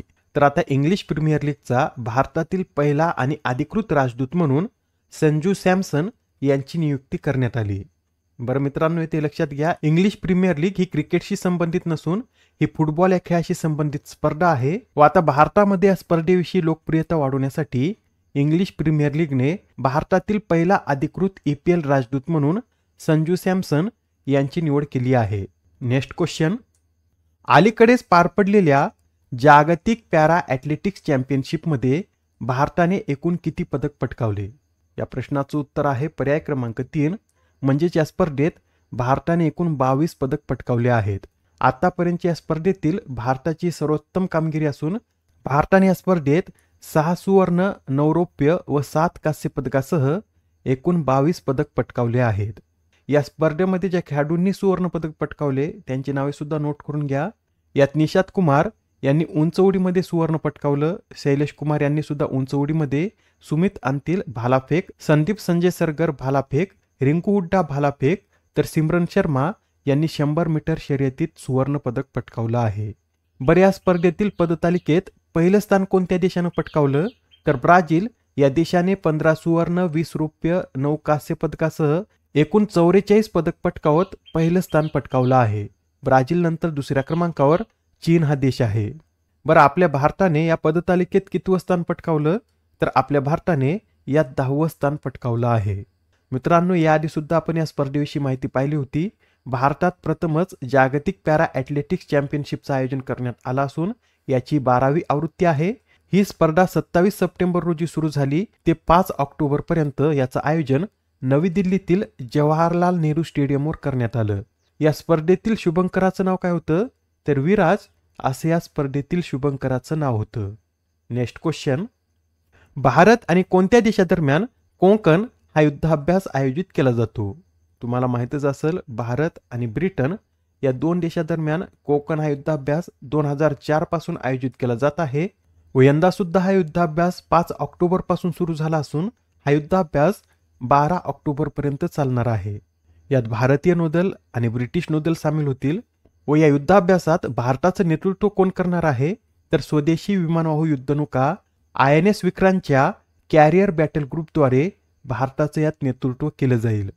पुढील प्रश्न पहा, देशातील पेमेंट सिस्टीमचे पर्यवेक्षण आणि प्रशासन वाढविण्यासाठी RBIने किती सदस्यीय पेमेंट्स रेग्युलेटरी बोर्डची स्थापना केली? तर RBIने आता देशातील पेमेंट सिस्टीमचे पर्यवेक्षण आणि प्रशासन वाढवण्यासाठी एक पेमेंट्स रेग्युलेटरी बोर्ड स्थापन केला व या बोर्डमध्ये एकूण 6 सदस्य असतील. बरं, या बोर्डचं अध्यक्षपद कोण भूषवतील तर RBIचे गव्हर्नर हे या बोर्डचे अध्यक्ष असतील व केंद्र सरकारकडून या बोर्डवर 3 सदस्य नामनिर्देशित केले जातील व इतर 2 सदस्य हे RBIचे असतील. आता हा प्रश्न पहा, अलीकडे चर्चेत असलेल्या जोहो या कंपनीचे मुख्यालय कोठे आहे? मित्रांनो, ही कंपनी सध्या खूप चर्चेत आहे. अलीकडेच अमित शहा यांनी सुद्धा जीमेल सारखं आपलं जोहो अकाउंट सुरू केलं व ही कंपनी भारतात MS ऑफिसला पर्याय म्हणून देखील पाहण्यात येत आहे. त्यासाठी लक्षात ठेवा, या जोहो कंपनीचं मुख्यालय चेन्नई येथे आहे. या जोहो कंपनीची स्थापना कधी करण्यात आली असं जर विचारलं तर 1996 मध्ये याची स्थापना करण्यात आली होती व याचे संस्थापक श्रीधर वेंबू व टोनी थॉम्सन हे आहेत. नेक्स्ट क्वेश्चन, भारत ऑस्ट्रेलियाच्या पहिल्या संरक्षण उद्योग व्यापार गोलमेज परिषदेचं आयोजन कोणत्या शहरात करण्यात आले? तर भारत ऑस्ट्रेलिया पहिल्या संरक्षण उद्योग व्यापार गोलमेज परिषदेचं आयोजन हे ऑस्ट्रेलियातील सिडनी या शहरात करण्यात आलं. या परिषदेला आपले संरक्षण मंत्री राजनाथ सिंह हे उपस्थित होते आणि या परिषदेचं आयोजन कोणाद्वारे करण्यात आलं तर भारत सरकारचे संरक्षण मंत्रालय, ऑस्ट्रेलियन संरक्षण विभाग, न्यूलँड ग्लोबल ग्रुप आणि ऑस्ट्रेलिया भारत व्यवसाय परिषदेद्वारे संयुक्तपणे या गोलमेज परिषदेचं आयोजन करण्यात आलं. आता हा प्रश्न पहा काय म्हणतो, मिसेस युनिव्हर्सचा किताब पटकावणाऱ्या पहिल्या भारतीय सौंदर्यवती कोण ठरल्या आहेत? या प्रश्नाचं उत्तर आहे पर्याय क्रमांक 1 म्हणजेच शेरी सिंग या मिसेस युनिव्हर्सचा किताब पटकावणाऱ्या पहिल्या भारतीय सौंदर्यवती ठरल्या आहेत. यावेळी जी स्पर्धा आहे याची 48वी आवृत्ती होती व याचं आयोजन फिलिपिन्सची राजधानी मनिला येथे करण्यात आलं होतं.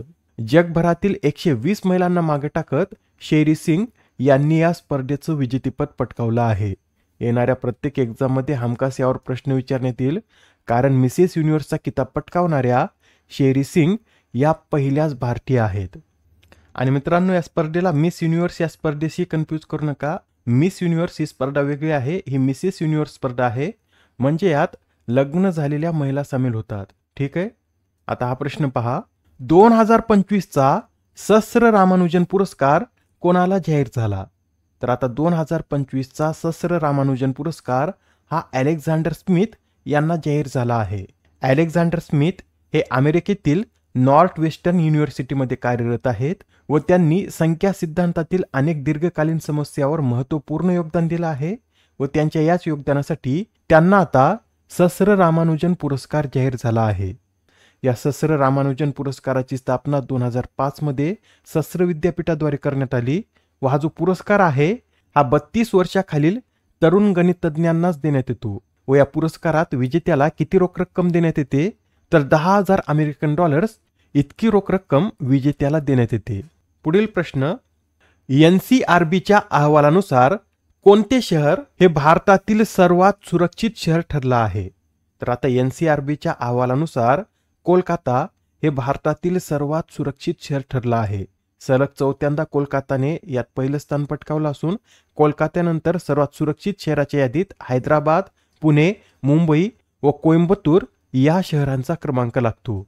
बरं, भारतातील सर्वात असुरक्षित शहर कोणतं ठरलं आहे तर कोची हे भारतातील सर्वात असुरक्षित शहर ठरलं आहे. त्यानंतर दिल्ली, सुरत, जयपूर व पटना या शहरांचा क्रमांक लागतो. हा अहवाल कोणाद्वारे प्रकाशित करण्यात आला तर नॅशनल क्राईम रेकॉर्ड ब्युरो म्हणजेच NCRBद्वारे हा अहवाल प्रकाशित करण्यात आला आहे. पहिल्या टप्प्यात किती शाळांमध्ये आदर्श युवा ग्रामसभा हा उपक्रम राबवण्यात येणार आहे? तर आता पहिल्या टप्प्यात एकूण 1100 शाळांमध्ये हा आदर्श युवा ग्रामसभा उपक्रम राबवण्यात येणार आहे. हा जो उपक्रम आहे हा उपक्रम पंचायती राज मंत्रालयाने शिक्षण आणि आदिवासी व्यवहार मंत्रालयाच्या सहकार्याने सुरू केला आहे व याचा उद्देश काय तर तळागाळातील शालेय विद्यार्थ्यांमध्ये लोकशाही जागरूकता वाढवणे हा या उपक्रमाचा उद्देश आहे. इस्रायलचा सर्वोच्च नागरी सन्मान Israeli presidential medal of honour कोणाला जाहीर झाला? तर आता इस्रायलचा सर्वोच्च नागरी सन्मान हा डोनाल्ड ट्रम्प यांना जाहीर झाला आहे. त्यांना हा पुरस्कार गाझामध्ये शांतता करार घडवून आणण्याच्या त्यांच्या भूमिकेसाठी इस्रायलद्वारे देण्यात येत आहे. हा पुरस्कार याआधी अमेरिकेच्या बराक ओबामा, जॉर्ज बुश आणि जो बायडन यांना सुद्धा मिळालेला आहे. आता हा प्रश्न पहा काय म्हणतो. IUCN केंटन मिलर पुरस्कार पटकावणारे पहिले भारतीय कोण ठरले आहेत? या प्रश्नाचं उत्तर आहे पर्याय क्रमांक 3 म्हणजे सोनाली घोष हा IUCN केंटन मिलर पुरस्कार पटकावणाऱ्या पहिल्या भारतीय ठरल्या आहेत. त्यांना राष्ट्रीय उद्याने आणि संरक्षित क्षेत्राच्या शाश्वततेमध्ये नवोपक्रमासाठी हा पुरस्कार मिळाला आहे. त्यांनी स्थानिक समुदायांना सहभागी करून घेत जैवविविधता संवर्धनाचं कार्य केलं आहे. मित्रांनो, अत्यंत महत्त्वाचा प्रश्न आहे. येणाऱ्या एक्झाममध्ये हा प्रश्न विचारला जाऊ शकतो. पुढील प्रश्न, कोणता देश हा IUCNचा सर्वात नवीन सदस्य बनला? तर आता IUCNचा सर्वात नवीन सदस्य हा आर्मेनिया बनला आहे. आपण पाहिलं होतं की अबुधाबी येथे IUCN जागतिक संवर्धन काँग्रेस आयोजित करण्यात आली होती व यामध्येच आर्मेनियाला IUCNचं सदस्यत्व देण्यात आलं आहे. पर या IUCNचा फुल फॉर्म काय? तर international union for conservation of nature.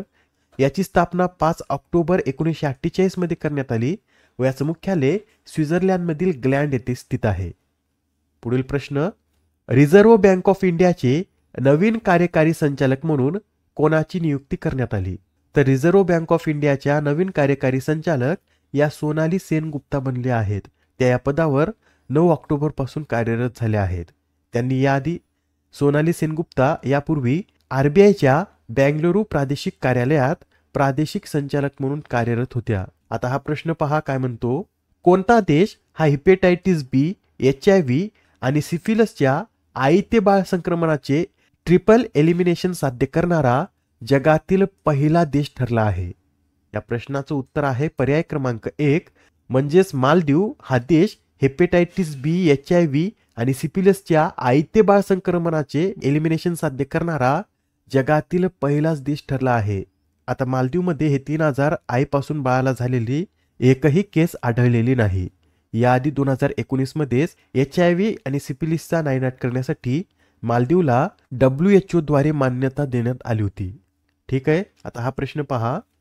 या वर्षीचा पक्षी मित्र जीवन गौरव पुरस्कार कोणाला जाहीर झाला? तर यंदाचा पक्षी मित्र जीवन गौरव पुरस्कार हा दिलीप दिवाकर यार्डी यांना जाहीर झाला आहे.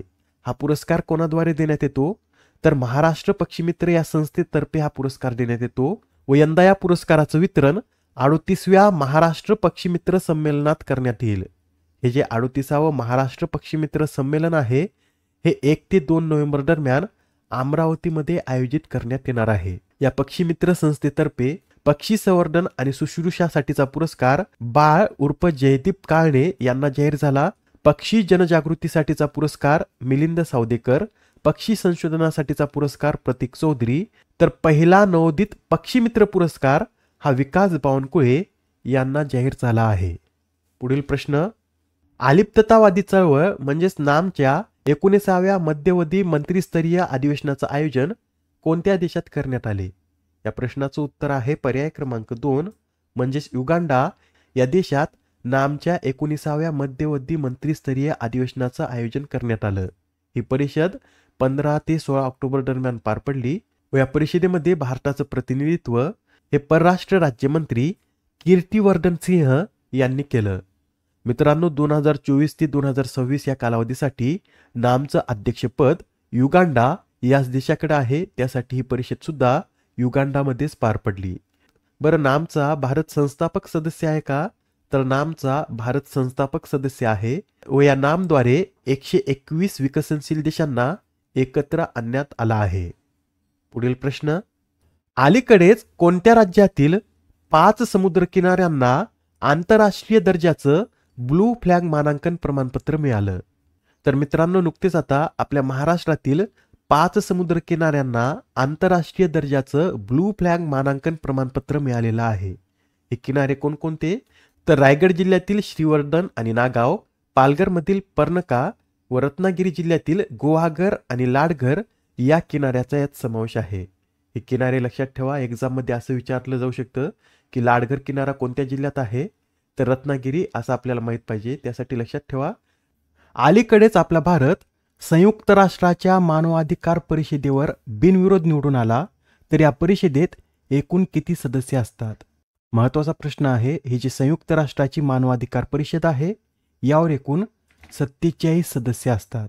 यापैकी एक सदस्य म्हणून आता भारताची 7व्यांदा बिनविरोध निवड झाली आहे. आपला भारत आता 2026 ते 2028 या 3 वर्षाच्या कार्यकाळासाठी संयुक्त राष्ट्र मानवाधिकार परिषदेवर सदस्य म्हणून कार्य करेल. बरं, या संयुक्त राष्ट्र मानवाधिकार परिषदेची स्थापना कधी करण्यात आली?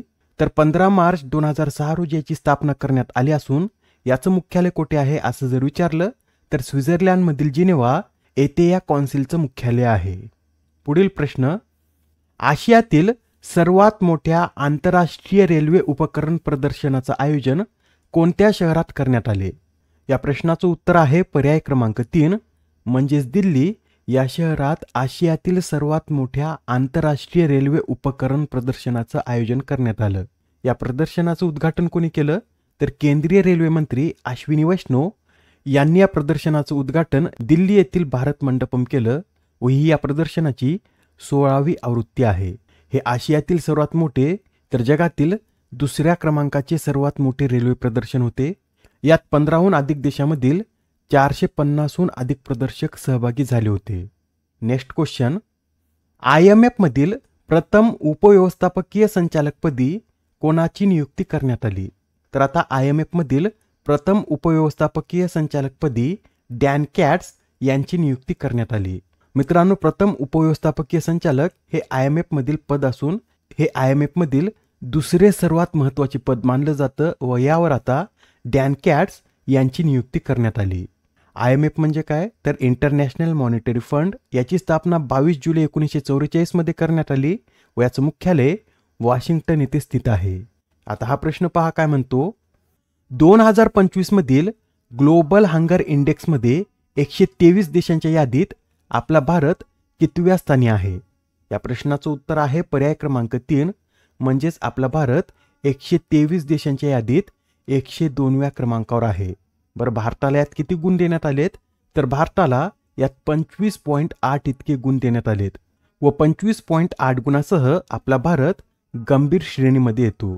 मित्रांनो, 9.9 पेक्षा कमी गुण असल्यास ती निम्न श्रेणी असते. 10 ते 19.9 गुण असणारे देश मध्यम श्रेणीत येतात. 20 ते 34.9 गुण असणारे देश गंभीर श्रेणी तर 35 पेक्षा अधिक गुण असल्यास तो धोक्याचा इशारा मानला जातो. सध्या आपला भारत यात गंभीर श्रेणीमध्ये आहे. बरं, या 2025 मधील ग्लोबल हंगर इंडेक्समध्ये पहिल्या क्रमांकावर कोणते देश आहेत? तर यात एकूण 25 देश पहिल्या क्रमांकावर आहेत. मित्रांनो, चीन हा देश सुद्धा यात पहिल्या क्रमांकावर आहे आणि शेवटच्या म्हणजे 123व्या क्रमांकावर सोमालिया हा देश आहे. आपले शेजारी देश सांगायचे झाले तर यात नेपाळ 72व्या क्रमांकावर, बांगलादेश 85, श्रीलंका 61, पाकिस्तान 106 तर अफगाणिस्तान हा 109व्या क्रमांकावर आहे. बरं, आपल्याला एक्झाममध्ये असंही विचारलं जाऊ शकतं की ग्लोबल हंगर इंडेक्स हा किती निर्देशांकाच्या आधारे तयार केला जातो? तर हा जो ग्लोबल हंगर इंडेक्स आहे हा एकूण 4 निर्देशकांच्या आधारे तयार केला जातो व ते निर्देशके कोणते? तर मुलांची वाढ खुंटणे, अर्धपोटी नागरिक, 5 वर्षाखालील मुलामधील मृत्यूदर व 5 वर्षाखालील मुलामध्ये उंचीच्या तुलनेत वजन अपुरे असणे या 4 निर्देशकांच्या साहाय्याने हा इंडेक्स तयार केला जातो. बरं, यंदाची या निर्देशांकाची कितवी आवृत्ती होती? तर यंदाची ही या निर्देशांकाची 20वी आवृत्ती होती. हा निर्देशांक पहिल्यांदा 2006 मध्ये प्रकाशित करण्यात आला होता आणि या इंडेक्समध्ये 0 ते 100 दरम्यान गुण देण्यात येतात. 0 गुण म्हणजे 0 उपासमार व 100 गुण म्हणजे अतिशय गंभीर उपासमार असा याचा अर्थ होतो. ठीक आहे, एवढे पॉईंट तुमच्या लक्षात आले असतील. तर आता हा प्रश्न पहा, 14 ऑक्टोबर 2025 रोजी विश्वास या योजनेचे अनावरण कोणाच्या हस्ते करण्यात आले? या प्रश्नाचं उत्तर आहे पर्याय क्रमांक 3 म्हणजेच डॉक्टर मनसुख मांडविया यांच्या हस्ते 14 ऑक्टोबर 2025 रोजी विश्वास या योजनेचं अनावरण करण्यात आलं. ही जी विश्वास योजना आहे याचं उद्दिष्ट काय? तर कर्मचारी भविष्य निर्वाह निधी आणि विविध तरतुदी कायद्याअंतर्गत दंडात्मक नुकसान भरपाईचे तर्कसंगतीकरण करून खटले कमी करणे हे या योजनेचं उद्दिष्ट आहे. पुढील प्रश्न, ऑक्टोबर 2025 मध्ये कोरिया प्रजासत्ताक नौदलासोबत झालेल्या पहिल्या द्विपक्षीय सरावात कोणत्या भारतीय नौदलाच्या जहाजाने भाग घेतला? मित्रांनो, प्रथमच आता दक्षिण कोरिया आणि भारत या दोन देशाच्या नौदलामध्ये एक युद्धाभ्यास आयोजित करण्यात आला आहे व या युद्धाभ्यासात भारतातर्फे INS सह्याद्री हे जहाज सहभागी झालं. हा जो युद्धाभ्यास आहे हा कुठे आयोजित करण्यात आला, तर दक्षिण कोरियातील बुसान नौदल बंदरावर हा युद्धाभ्यास आयोजित करण्यात आला व हा जो युद्धाभ्यास आहे याला INROKN असं नाव देण्यात आलं आहे. रेला ओडिंगा यांचे नुकतेच निधन झाले, तर ते कोणत्या देशाचे माजी पंतप्रधान होते? मित्रांनो, जे रेला ओडिंगा आहेत हे केनिया या देशाचे माजी पंतप्रधान होते. आता अलीकडेच त्यांचं निधन झालं, त्यासाठी त्यांचं नाव लक्षात ठेवा. रेला ओडिंगा हे केनिया या देशाचे माजी पंतप्रधान होते. यासच अजून एक निधन वार्ता नोट करून घ्या.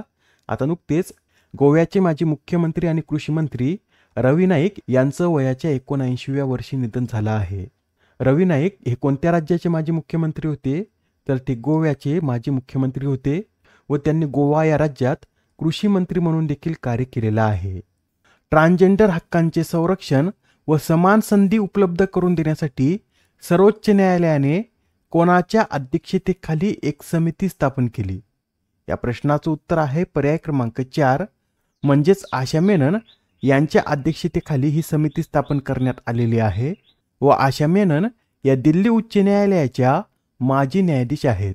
आणि मित्रांनो, या समितीच्या पॅनेलमध्ये अक्काई पद्मशाली यांचा देखील समावेश आहे व अक्काई पद्मशाली या समितीमध्ये सामील होणाऱ्या कर्नाटकातील पहिल्या ट्रान्सजेंडर सदस्य ठरल्या आहेत. इतर सदस्यांमध्ये ट्रान्सजेंडर कार्यकर्त्या ग्रेस बानू, गौरव मंडल व संजय शर्मा यांचा देखील समावेश आहे. सुलतान जोहर कप 2025चं विजेतेपद कोणी पटकावले? तर मित्रांनो, नुकत्याच पार पडलेल्या सुलतान जोहर कपचं विजेतेपद हे ऑस्ट्रेलिया या देशानं पटकावलं आहे. ऑस्ट्रेलिया संघाने अंतिम सामन्यात आपल्या भारताला हरवून तिसऱ्यांदा या स्पर्धेचं विजेतेपद पटकावलं आहे. म्हणजेच आपल्या भारताला या सुलतान जोहर कपमध्ये सिल्वर पदकावर समाधान मानावं लागलं आहे. मित्रांनो, हा जो सुलतान जोहर कप आहे यंदा याची ही 13वी आवृत्ती होती व याचं आयोजन मलेशिया या देशात 11 ऑक्टोबर ते 18 ऑक्टोबर दरम्यान करण्यात आलं व या स्पर्धेमध्ये 21 वर्षाखालील पुरुषांचे संघ सहभागी होतात. महत्वाचा पॉइंट आहे, नोट करून घ्या. नेक्स्ट क्वेश्चन, IFA शील्ड 2025 चॅम्पियनशिपचं विजेतेपद कोणी पटकावले? तर ही जी IFA शील्ड स्पर्धा आहे याचं विजेतेपद मोहन बागान या संघानं पटकावलं आहे. मोहन बागानने अंतिम सामन्यात ईस्ट बंगालला हरवून 22 वर्षानंतर या स्पर्धेचं विजेतेपद पटकावलं. मोहन बागानचं एकूण कितवं विजेतेपद आहे? तर मोहन बागानचं हे एकूण 21वं विजेतेपद आहे. आणि मित्रांनो, या स्पर्धेची कितवी आवृत्ती होती? तर ही या स्पर्धेची 125वी आवृत्ती होती व या स्पर्धेचं आयोजन 8 ऑक्टोबर ते 18 ऑक्टोबर दरम्यान करण्यात आलं. पुढील प्रश्न पहा, कोणत्या राज्याद्वारे 2025 हे वर्ष शहरी विकास वर्ष म्हणून घोषित करण्यात आले? या प्रश्नाचं उत्तर आहे पर्याय क्रमांक 3, म्हणजेच गुजरात या राज्याद्वारे 2025 हे वर्ष शहरी विकास वर्ष म्हणून घोषित करण्यात आलं.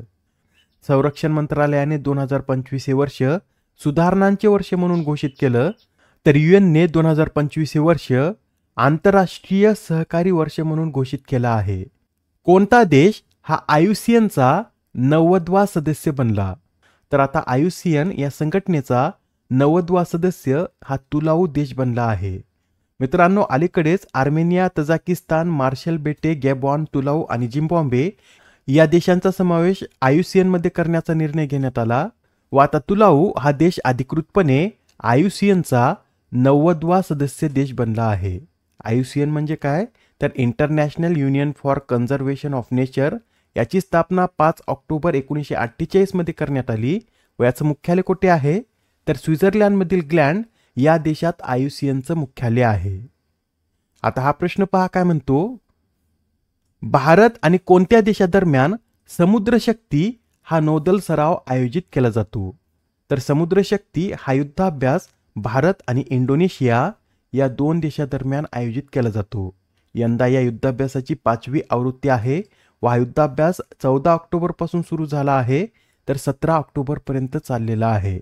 यंदाचा हा युद्धाभ्यास कोठे आयोजित करण्यात आला होता? तर विशाखापट्टणम येथे या युद्धाभ्यासाचं आयोजन करण्यात आलं होतं व या सरावामध्ये भारतीय नौदलातर्फे INS कवरती हे जहाज सहभागी झालं होतं. आता हा प्रश्न पहा.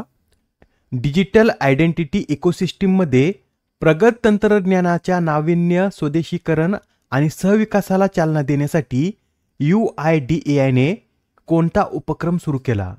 तर नुकताच आता UIDAI द्वारे SITA म्हणजे सीता हा उपक्रम सुरू करण्यात आला आहे. या सीताचा फुल फॉर्म नोट करून घ्या. Scheme for innovation and technology association with Aadhaar असे या सीताचं फुल फॉर्म आहे. या सीता उपक्रमाचा उद्देश काय? तर डीपफेक हल्ल्याविरुद्ध भारताच्या डिजिटल ओळख परिसंस्थेला बळकटी देणे व बायोमेट्रिक, AI आणि सायबर सुरक्षा तंत्रज्ञानांमध्ये स्वदेशी संशोधन आणि विकासाला चालना देणे हा या सीता उपक्रमाचा उद्देश आहे. Next question. अलीकडेच प्रसिद्ध अभिनेते असरानी यांचे वयाच्या 84व्या वर्षी निधन झाले, तर त्यांचा पहिला चित्रपट कोणता होता? तर असरानी यांनी 1966 मध्ये हम कहा जा रहे है या चित्रपटामध्ये छोटीशी भूमिका केली होती. हा त्यांचा पहिला चित्रपट होता. पण त्यांचा पहिला महत्त्वाचा चित्रपट कोणता मानला जातो? तर हरे काच की चुडिया हा 1967 मध्ये प्रदर्शित त्यांचा पहिला महत्त्वाचा चित्रपट होता, ज्यातून त्यांना सिनेसृष्टीत खरी ओळख मिळाली. त्यांचं पूर्ण नाव नोट करून घ्या. गोवर्धन असरानी असं त्यांचं पूर्ण नाव होतं. त्यांचा जन्म 1 जानेवारी 1941 रोजी राजस्थानमधील जयपूर या शहरात झाला होता. त्यांनी पुण्यातील FTII येथून अभिनयाचे शिक्षण घेतलं. त्यांना जे फिल्मफेअर पुरस्कार मिळालेत यात 1973 साली आज की ताजा खबर या चित्रपटाचा, तर 1977 साली बालिका बधू या चित्रपटाचा समावेश आहे. पुढील प्रश्न. अलीकडेच चर्चेत असलेल्या तन्वी शर्मा या कोणत्या खेळाशी संबंधित आहेत? या प्रश्नाचं उत्तर आहे पर्याय क्रमांक 1 म्हणजेच तन्वी शर्मा या बॅडमिंटन या खेळाशी संबंधित आहेत. बरं, सध्या तन्वी शर्मा या चर्चेत का आहेत? तर त्यांनी ज्युनियर वर्ल्ड चॅम्पियनशिपमध्ये भारताला 17 वर्षानंतर रौप्य पदक मिळवून दिलं, त्यासाठी सध्या त्या चर्चेमध्ये आहेत. तन्वी शर्मा या वर्ल्ड ज्युनियर बॅडमिंटन फायनलमध्ये पोहोचणाऱ्या फक्त 5व्याच भारतीय बॅडमिंटनपटू ठरल्या आहेत. त्यांच्या आधी 1996 मध्ये अपर्णा पोपट, सायना नेहवाल 2006, 2008 व पुरुषांमध्ये सिरिल वर्मा 2015, तर शंकर मुत्तुस्वामी हे 2022 या साली हे वर्ल्ड ज्युनियर बॅडमिंटन फायनलमध्ये पोहोचले होते. FAO संघटनेच्या जागतिक वन संसाधन मूल्यांकन 2025 अहवालानुसार सर्वाधिक वनक्षेत्र असलेल्या देशांच्या यादीत आपला भारत कितव्या क्रमांकावर आहे? तर सर्वाधिक वनक्षेत्र असलेल्या देशांच्या यादीत आपला भारत हा 9व्या क्रमांकावर आहे. याआधी भारत याच क्रमवारीत 10व्या क्रमांकावर होता, पण यंदा भारताने प्रगती करत 9वं स्थान पटकावलं आहे. मित्रांनो, जगात एकूण जमिनीपैकी 4.14 अब्ज हेक्टर जमीन ही वनक्षेत्राखाली आहे, जी एकूण 32% भूभाग व्यापते. या 32%मधील 54% हिस्सा हा रशिया, ब्राझील, कॅनडा, अमेरिका व चीन या 5 देशांचाच आहे. म्हणजेच या 5 देशांमध्येच एकूण वनक्षेत्रापैकी 54% वनक्षेत्र आहे. पुढील प्रश्न. जपान या देशाच्या पहिल्या महिला पंतप्रधान कोण बनल्या आहेत? या प्रश्नाचं उत्तर आहे पर्याय क्रमांक 3 म्हणजेच साने ताकाची जपानच्या पहिल्याच महिला पंतप्रधान बनल्या आहेत. अलीकडेच पार पडलेल्या निवडणुकीत त्यांना वरच्या सभागृहात 125 मते तर कनिष्ठ सभागृहात 237 मते मिळाली आहेत व त्या जपानमध्ये आयर्न लेडी या नावाने ओळखल्या जातात. त्या कोणत्या पक्षाच्या सदस्य आहेत? तर त्या लिबरल डेमोक्रॅटिक पार्टीच्या सदस्य आहेत. आता हा प्रश्न पहा काय म्हणतो. MLS लीग 2025 मधील गोल्डन बूट हा किताब कोणी पटकावला? तर या MLS लीग मधील गोल्डन बूट हा किताब लिओनेल मेस्सी यांनी पटकावला आहे. हा जो गोल्डन बूट किताब आहे हा कोणाला दिला जातो? तर मेजर लीग सॉकर स्पर्धेमध्ये सर्वाधिक गोल करणाऱ्या खेळाडूला दरवर्षी हा पुरस्कार दिला जातो व यंदाच्या हंगामात मेस्सी यांनी 29 गोल आणि 19 असिस्ट करत सर्वाधिक गोल केले आहेत व त्यांना यंदाचा हा गोल्डन बूट पुरस्कार मिळाला आहे. विशेष म्हणजे गोल्डन बूट जिंकणारे मेस्सी हे इंटर मियामी या क्लबचे पहिलेच खेळाडू ठरले आहेत. पुढील प्रश्न. बँकॉक चित्रपट महोत्सवात प्रतिष्ठित न्यू व्हायसेस अवॉर्डने कोणाला सन्मानित करण्यात आले? कोणता पुरस्कार आहे? तर न्यू व्हायसेस अवॉर्ड व या पुरस्काराने निधी सक्सेना यांना सन्मानित करण्यात आला आहे. निधी सक्सेना यांना हा पुरस्कार त्यांच्या secret of a mountain serpent या चित्रपटासाठी मिळाला आहे. निधी सक्सेना या जयपूरच्या असून त्या एक चित्रपट निर्मात्या आहेत. नेक्स्ट क्वेश्चन, इंडियन क्रिकेटर्स असोसिएशनच्या म्हणजेच ICAच्या अध्यक्षपदी कोणाची नियुक्ती करण्यात आली? तर आता या ICAच्या नवीन अध्यक्षा या शांता रंगास्वामी बनल्या आहेत. शांता रंगास्वामी या भारताच्या माजी महिला कर्णधार असून आता त्यांच्याकडे ICAचं अध्यक्षपद सोपवण्यात आलं. यासच्या ICAच्या सचिवपदी व्यंकट सुंदरम यांची नियुक्ती करण्यात आली.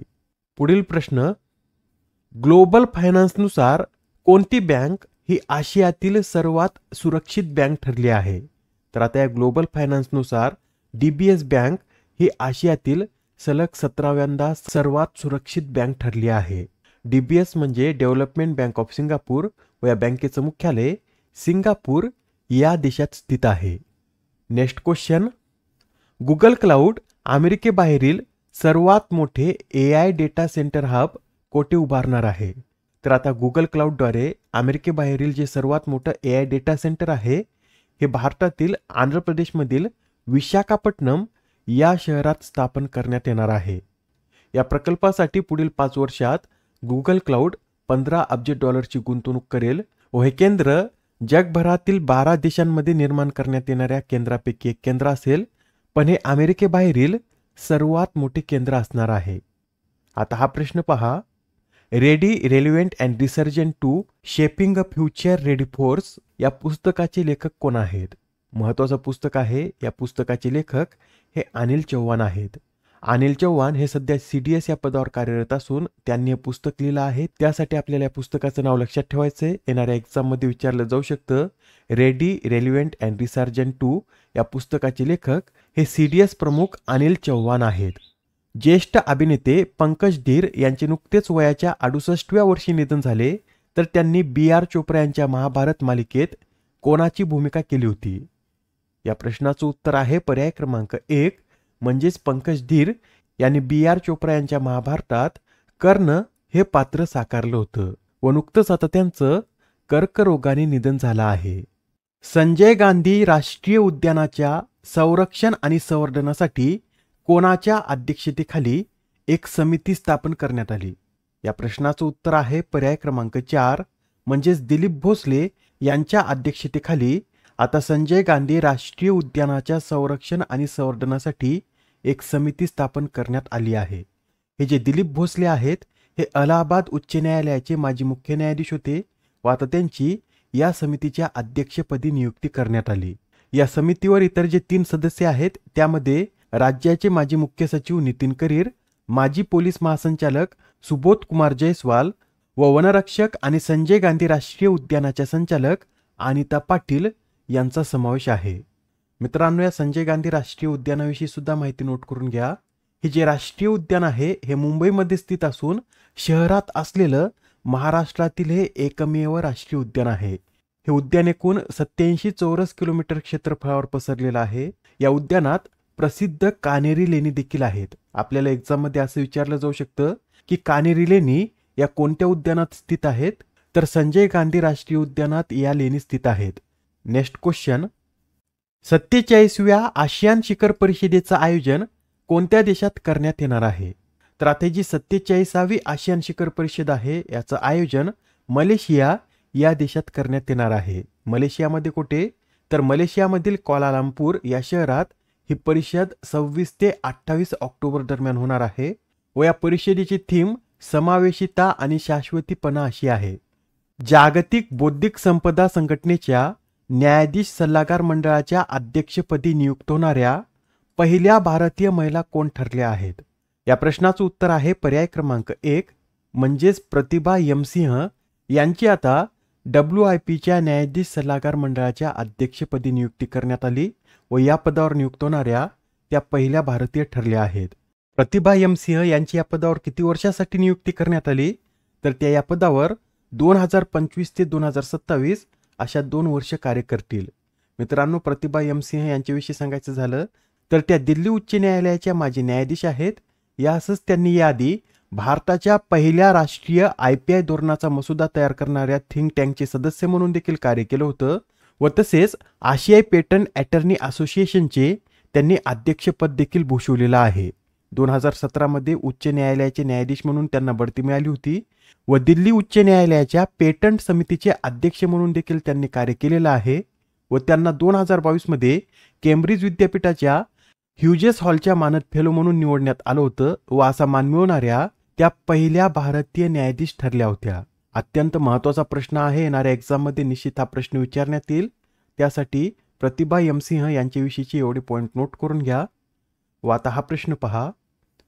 कोणते राज्य हे भारतातील पहिले अत्यंत गरिबीमुक्त राज्य ठरलं आहे?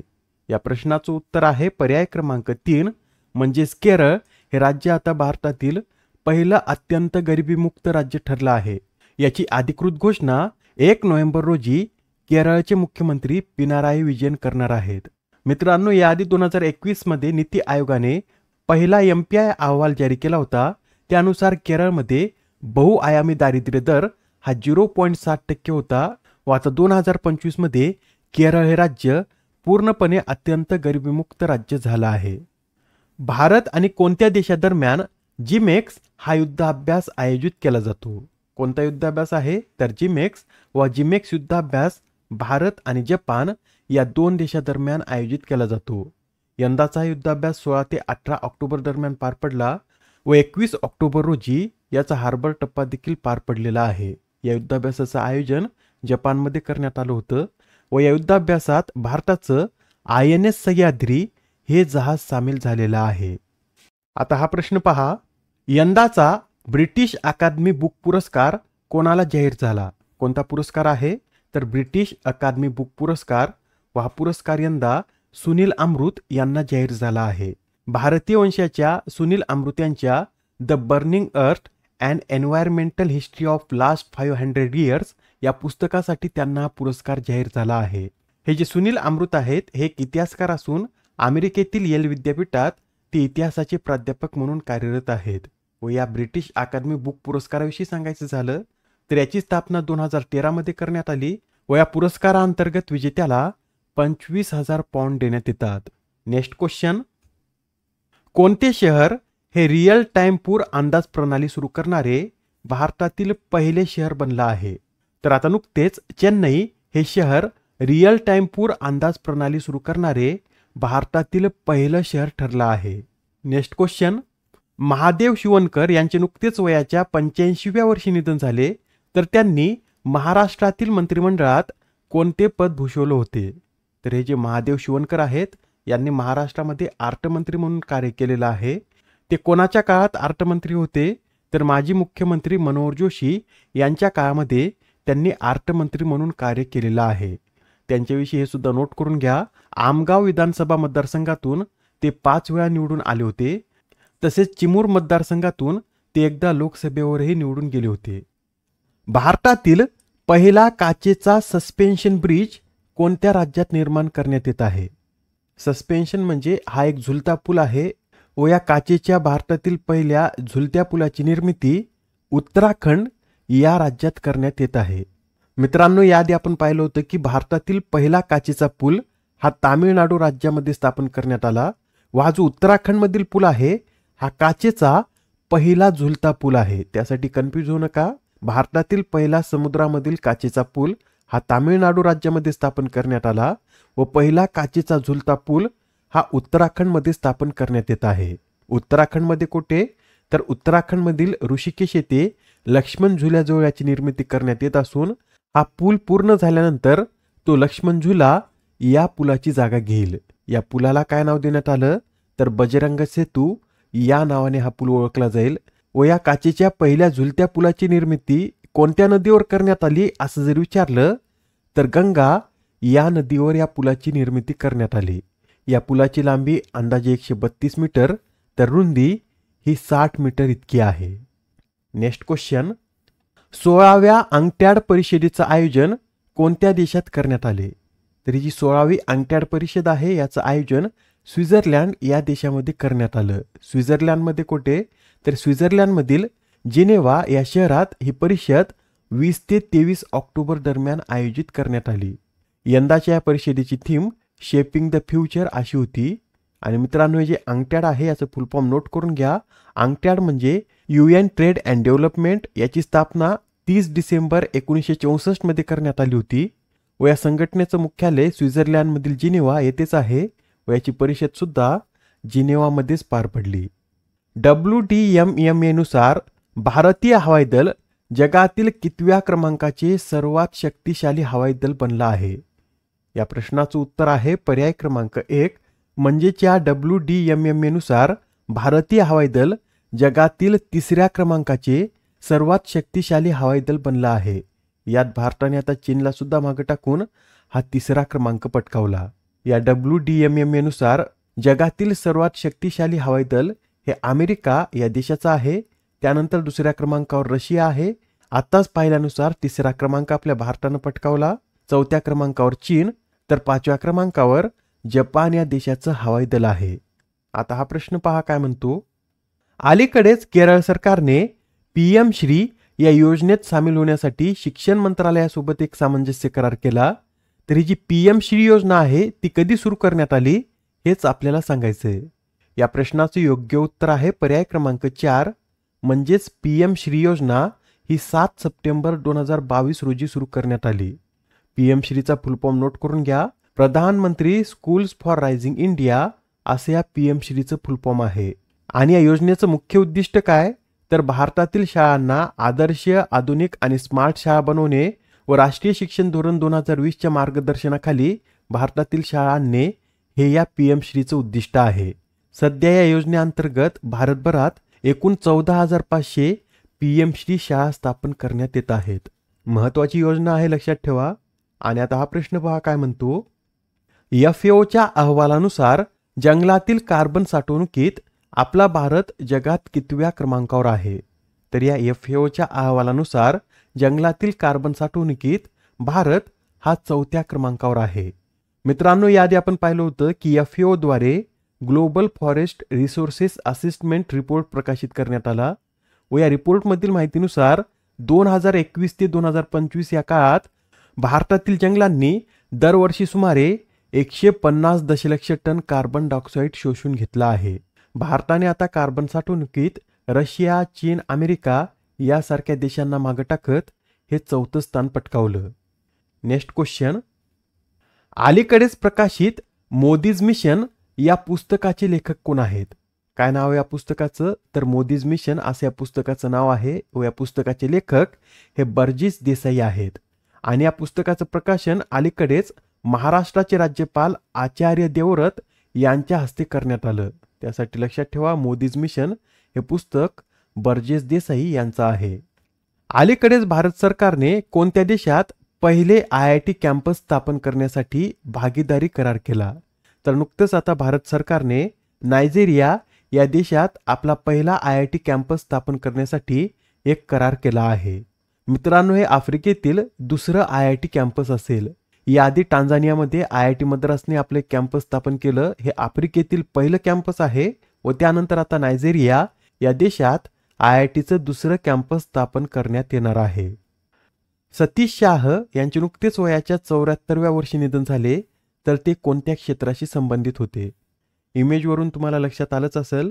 सतीश शाह हे एक अभिनेते होते व नुकतंच आता त्यांचं वयाच्या 74व्या वर्षी निधन झालं. आणि सतीश शाह हे त्यांच्या साराभाई वर्सेस साराभाई मधील इंद्रवर्धन साराभाई या भूमिकेद्वारे घराघरात लोकप्रिय झाले होते. त्यांनी कल हो ना हो, जाने भी दो यारो, मैं हूं ना यासारख्या अनेक गाजलेल्या चित्रपटामध्ये देखील कार्य केलं होतं.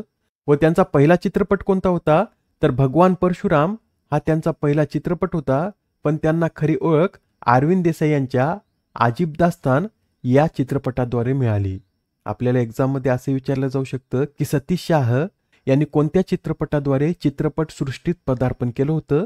तर त्यांनी भगवान परशुराम या चित्रपटाद्वारे चित्रपट सृष्टीत पदार्पण केलं होतं. आशिया पॅसिफिक ॲक्सिडेंट इन्व्हेस्टिगेशन ग्रुपच्या बैठकीचं आयोजन कोणत्या देशात करण्यात येत आहे? या प्रश्नाचं उत्तर आहे पर्याय क्रमांक 4. म्हणजेच या आशिया पॅसिफिक ॲक्सिडेंट इन्व्हेस्टिगेशन ग्रुपच्या बैठकीचं आयोजन आपल्या भारतात करण्यात येत आहे. आणि हा प्रश्न महत्त्वाचा का आहे तर मित्रांनो, प्रथमच ही बैठक आपल्या भारतात आयोजित होत आहे. ही बैठक 28 ऑक्टोबर ते 31 ऑक्टोबर दरम्यान पार पडेल व या बैठकीचं उद्घाटन कोणाच्या हस्ते करण्यात आलं तर नागरी उड्डाण मंत्री राम मोहन नायडू यांच्या हस्ते या बैठकीचं उद्घाटन करण्यात आलं आणि या बैठकीत आशिया प्रशांत प्रदेशातील सुमारे 90 प्रतिनिधी हजर होते. पुढील प्रश्न, भारताचे 53वे सरन्यायाधीश म्हणून कोणाच्या नावाची शिफारस करण्यात आली? सध्या 52वे सरन्यायाधीश कोण आहेत तर भूषण गवई हे 52वे सरन्यायाधीश आहेत व ते 23 नोव्हेंबर रोजी निवृत्त होतील. त्यानंतर न्यायमूर्ती सूर्यकांत हे सर्वोच्च न्यायालयाचे सरन्यायाधीश म्हणून कार्य करतील. त्यांचा कार्यकाळ जवळपास 16 महिन्याचा असेल. मित्रांनो, न्यायमूर्ती सूर्यकांत हे संविधानिक सेवा आणि दिवाणी प्रकरणामध्ये तज्ज्ञ म्हणून ओळखले जातात. त्यांची याआधी ऑक्टोबर 2018 मध्ये हिमाचल प्रदेश उच्च न्यायालयाचे मुख्य न्यायाधीश म्हणून नियुक्ती करण्यात आली होती. त्यानंतर 2019 मध्ये त्यांना बढती देऊन सर्वोच्च न्यायालयातील न्यायाधीश म्हणून त्यांची नियुक्ती करण्यात आली. 12 नोव्हेंबर 2024 रोजी सर्वोच्च न्यायालयाच्या कायदेशीर सेवा समितीचे अध्यक्ष म्हणून देखील त्यांची नियुक्ती करण्यात आली आहे. न्यायमूर्ती सूर्यकांत यांच्याविषयीचे हे सर्व पॉईंट नोट करून घ्या. यावर आधारित मल्टीलायनर प्रश्न सुद्धा आपल्याला विचारला जाऊ शकतो. आता हा प्रश्न पहा काय म्हणतो, जपानने अलीकडेच एन आधारित स्टेबल कॉइन JPYC लॉन्च केले तर त्यावर आधारित आपल्याला खालील 4 विधाने दिली आहेत. यापैकी आपल्याला अयोग्य विधान ओळखायचं आहे. पहिलं विधान काय म्हणतं, JPYC हे पूर्णपणे जपानी येन ठेवी व सरकारी बॉन्ड्सने समर्थित आहे. मित्रांनो, हे विधान बरोबर आहे. हे जे नवीन कॉइन आहे हे जपानी येन व सरकारी बॉन्ड्सने समर्थित आहे. दुसरं विधान काय म्हणतं, JPYC चे मूल्य 1 JPYC बरोबर $1 इतके स्थिर ठेवण्यात आलं आहे. मित्रांनो, हेच विधान चुकीचं आहे, कारण एका JPYC ची किंमत ही जपानच्या 1 येन बरोबर ठेवण्यात आली आहे. इथे $1 नाही तर येन पाहिजे होतं, त्यासाठी हे विधान चुकीचं आहे. नेक्स्ट विधान पहा, हे जपानमध्ये जारी झालेले जगातील पहिलेच येन पेक्ड स्टेबल कॉइन आहे आणि हे डिजिटल चलन ब्लॉकचेन नेटवर्कवर कार्य करतं. हे दोन्ही विधान बरोबर आहेत. यातील फक्त बी विधान चुकीचं असल्यामुळे या प्रश्नाचं उत्तर काय असेल तर पर्याय क्रमांक 2 हे या प्रश्नाचं उत्तर आहे. म्हणजेच बी हे विधान यात चुकीचं आहे. याविषयी अधिक माहिती नोट करून घ्या. हे जे नवीन कॉइन आहे हे JPYC इंक या कंपनीद्वारे लॉन्च करण्यात आलं व हे पूर्णपणे जपानी येन ठेवींनी आणि जपानी सरकारद्वारे जारी केलेल्या बॉन्ड्सद्वारा समर्थित आहे. आताच पाहिल्यानुसार 1 JPYC म्हणजेच 1 जपानी येन अशी याची किंमत स्थिर ठेवण्यात आली आहे. आणि अशा प्रकारचं हे डिजिटल कॉइन कशासाठी लॉन्च करण्यात आलं तर जपानी येनचा दर स्थिर राखण्यासाठी हे डिजिटल टोकन लॉन्च करण्यात आलं आहे. पुढील प्रश्न, भारतात निर्मित पहिले स्वदेशी SDR म्हणजे सॉफ्टवेअर डिफाईन्ड रेडिओ कोणी विकसित केले? या प्रश्नाचं उत्तर आहे पर्याय क्रमांक 1 म्हणजेच हे भारतातील पहिले SDR हे DRDO द्वारे विकसित करण्यात आलं व याचं उत्पादन कोणाद्वारे घेण्यात येत आहे असं जर विचारलं तर याचं उत्पादन भारत इलेक्ट्रॉनिक्स लिमिटेड या कंपनीद्वारे घेण्यात येत आहे. अत्यंत महत्त्वाचा प्रश्न आहे, येणाऱ्या एक्झाममध्ये हमखास विचारण्यात येईल. तर लक्षात ठेवा, भारतात निर्मित पहिले स्वदेशी सॉफ्टवेअर डिफाईन्ड रेडिओ हे DRDO द्वारे विकसित करण्यात आलं तर याचं उत्पादन भारत इलेक्ट्रॉनिक्स लिमिटेड या कंपनीद्वारे घेण्यात येत आहे. आणि अलीकडेच आता भारतीय लष्कराने हे SDR विकत घेण्यासाठी DRDO सोबत एक सामंजस्य करार केला आहे.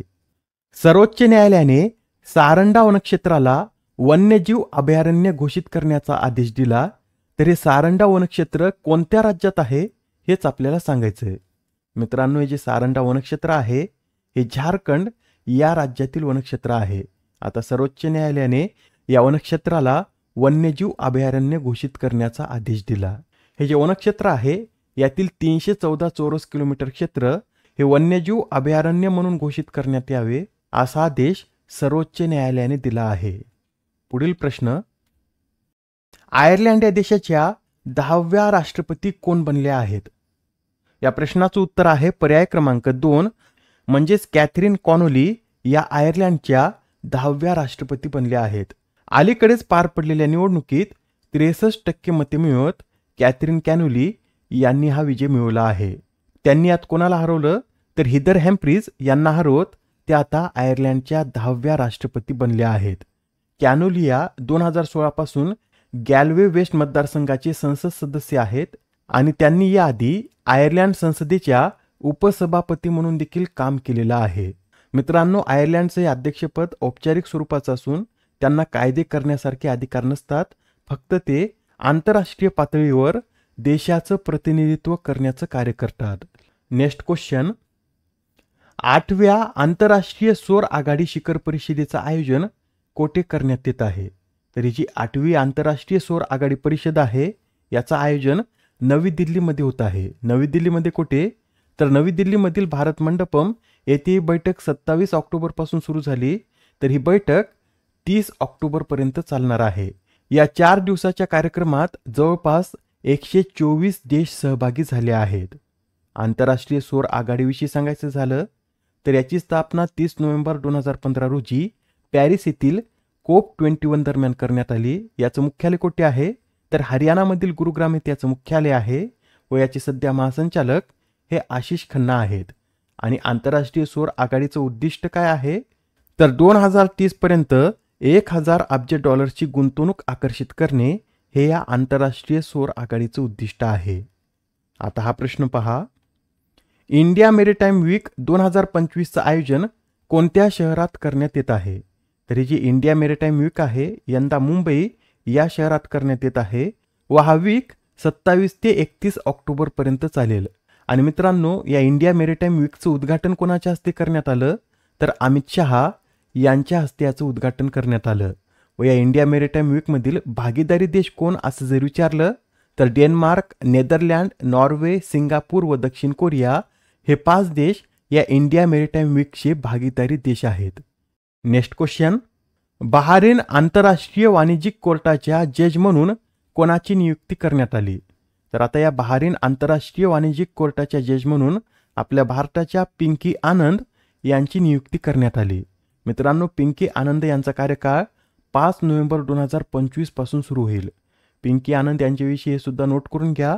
त्यांनी याआधी 2014 ते 2020 पर्यंत भारतात अतिरिक्त सॉलिसिटर जनरल म्हणून देखील कार्य केलं आहे व आता त्या बहारीन आंतरराष्ट्रीय वाणिज्यिक कोर्टाच्या जज म्हणून कार्य करतील. खालील विधाने अभ्यासून यातील योग्य असलेली विधाने आपल्याला निवडायची आहेत. पहिलं विधान पहा काय म्हणतं, राष्ट्रपती द्रौपदी मुर्मू या राफेल विमानातून उड्डाण करणाऱ्या पहिल्या राष्ट्रपती ठरल्या. मित्रांनो, हे विधान बरोबर आहे. नुकतंच आता राष्ट्रपती द्रौपदी मुर्मू यांनी राफेल विमानातून उड्डाण केलं आहे. दुसरं विधान काय म्हणतं, राष्ट्रपती मुर्मू या 2 वेगवेगळ्या लढाऊ विमानांनी उड्डाण करणाऱ्या पहिल्या भारतीय राष्ट्रपती आहेत. त्यांनी यापूर्वी 2023 मध्ये सुकोई 30 MKI मधून देखील उड्डाण केलं होतं. हे विधान सुद्धा बरोबर आहे. राष्ट्रपती द्रौपदी मुर्मू या 2 वेगवेगळ्या लढाऊ विमानांनी उड्डाण करणाऱ्या पहिल्याच राष्ट्रपती ठरल्या आहेत. शेवटचं विधान पहा, 2009 मध्ये राष्ट्रपती प्रतिभा पाटील या सुकोई 30 मध्ये उड्डाण करणाऱ्या पहिल्या महिला राष्ट्रपती आहेत. मित्रांनो, सी विधान सुद्धा बरोबर आहे. यात आपल्याला योग्य विधान ओळखायची होती. हे 3ही विधान योग्य असल्यामुळे या प्रश्नाचं उत्तर काय असेल तर पर्याय क्रमांक 3 हे या प्रश्नाचं उत्तर आहे. मित्रांनो, राष्ट्रपती मुर्मू यांनी जे राफेल विमानातून उड्डाण केलं याविषयी अजून 2-3 पॉईंट नोट करून घ्या. हे जे उड्डाण आहे हे अंबाला हवाई दल तळावरून करण्यात आलं आणि राष्ट्रपतींनी सुमारे 30 मिनिटे हवेत घालवलीत, ज्यात 200 किलोमीटर अंतर कापण्यात आले. या विमानाचं सारथ्य कोणी केलं तर 17व्या स्क्वॉड्रनचे commanding officer group captain Amit Gehani यांनी या विमानाचं सारथ्य केलं. आणि हे सुद्धा लक्षात ठेवा, अंबाला स्टेशन हे पहिलं एअरबेस आहे जेथे हे राफेल विमान आले होते. आणि राफेल विमान कोणत्या देशाचे आहेत असं जर विचारलं तर फ्रान्स या देशाचे विमान आहेत. भारताने फ्रान्स या देशाकडून राफेल विमान विकत घेतले आहेत. नेक्स्ट क्वेश्चन, कोणती कंपनी ही सॅटेलाइट आधारित 3D विंड डेटा नेटवर्क स्थापन करण्याची घोषणा करणारी जगातील पहिली स्टार्टअप कंपनी ठरली आहे? या प्रश्नाचं उत्तर आहे पर्याय क्रमांक 4 म्हणजे स्टेलरस ही company 3D wind data network स्थापन करण्याची घोषणा करणारी जगातील पहिली स्टार्टअप कंपनी ठरली. आता हे 3D विंड डेटा नेटवर्क म्हणजे काय तर यात सॅटेलाइट आधारे वाऱ्याची 3D मॅपिंग करण्यात येईल आणि या नेटवर्कमुळे वाऱ्याचा वेग, त्याची दिशा आणि वाऱ्यामध्ये उंचीप्रमाणे कशा प्रकारे बदल होतो याचा संपूर्ण डेटा मिळणार आहे. मित्रांनो, जी स्टेरलेस कंपनी आहे याची स्थापना 2023 मध्ये हाँगकाँग युनिव्हर्सिटीच्या संशोधकांनी केली होती. आता हा प्रश्न पहा. अलीकडेच आता केंद्र सरकारने 8व्या वेतन आयोगाच्या सूचनांना मंजुरी दिली, तर हे जे 8वा वेतन आयोग आहेत याचे अध्यक्षा कोण हेच आपल्याला सांगायचे. तर हे जे 8वं वेतन आयोग आहे याच्या अध्यक्षा या रंजना देसाई असतील आणि या आयोगामध्ये एक अर्धवेळ सदस्य व एक सचिव असणार आहेत. यामध्ये आयोगाचे सदस्य सचिव कोण आहेत, तर पेट्रोलियम आणि नैसर्गिक वायू सचिव पंकज जैन हे या आयोगाचे सचिव आहेत आणि अर्धवेळ सदस्य हे IIM बँगलोरचे प्राध्यापक पुलक घोष हे आहेत. 8व्या वेतन आयोगाच्या शिफारसी कधीपासून लागू करण्याची शक्यता आहे, तर या शिफारसी जानेवारी 2026 पासून लागू होण्याची शक्यता आहे. 7व्या वेतन आयोगाची मुदत ही 31 डिसेंबर 2025 रोजी संपेल. मित्रांनो, दर 10 वर्षांनी वेतन आयोग स्थापन केला जातो. याआधी 7वा वेतन आयोग हा 28 फेब्रुवारी 2014 रोजी स्थापन करण्यात आला होता. या 7व्या वेतन आयोगाचे अध्यक्ष कोण होते, तर अशोक कुमार माथुर हे या 7व्या वेतन आयोगाचे अध्यक्ष होते. मित्रांनो, महत्त्वाचा प्रश्न आहे, येणाऱ्या एक्झाममध्ये विचारला जाऊ शकतो, त्यासाठी सर्व माहिती नोट करून घ्या. Next question. दक्षिण कोरिया या देशाने आपला सर्वोच्च पुरस्कार ग्रँड ऑर्डर ऑफ मुगुंगवा कोणाला प्रदान केला?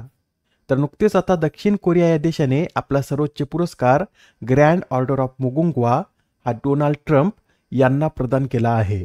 डोनाल्ड ट्रम्प हा पुरस्कार मिळवणारे पहिलेच अमेरिकन अध्यक्ष ठरले आहेत व त्यांना या पुरस्काराबरोबर सोन्याचा मुकुटही प्रदान करण्यात आला आहे.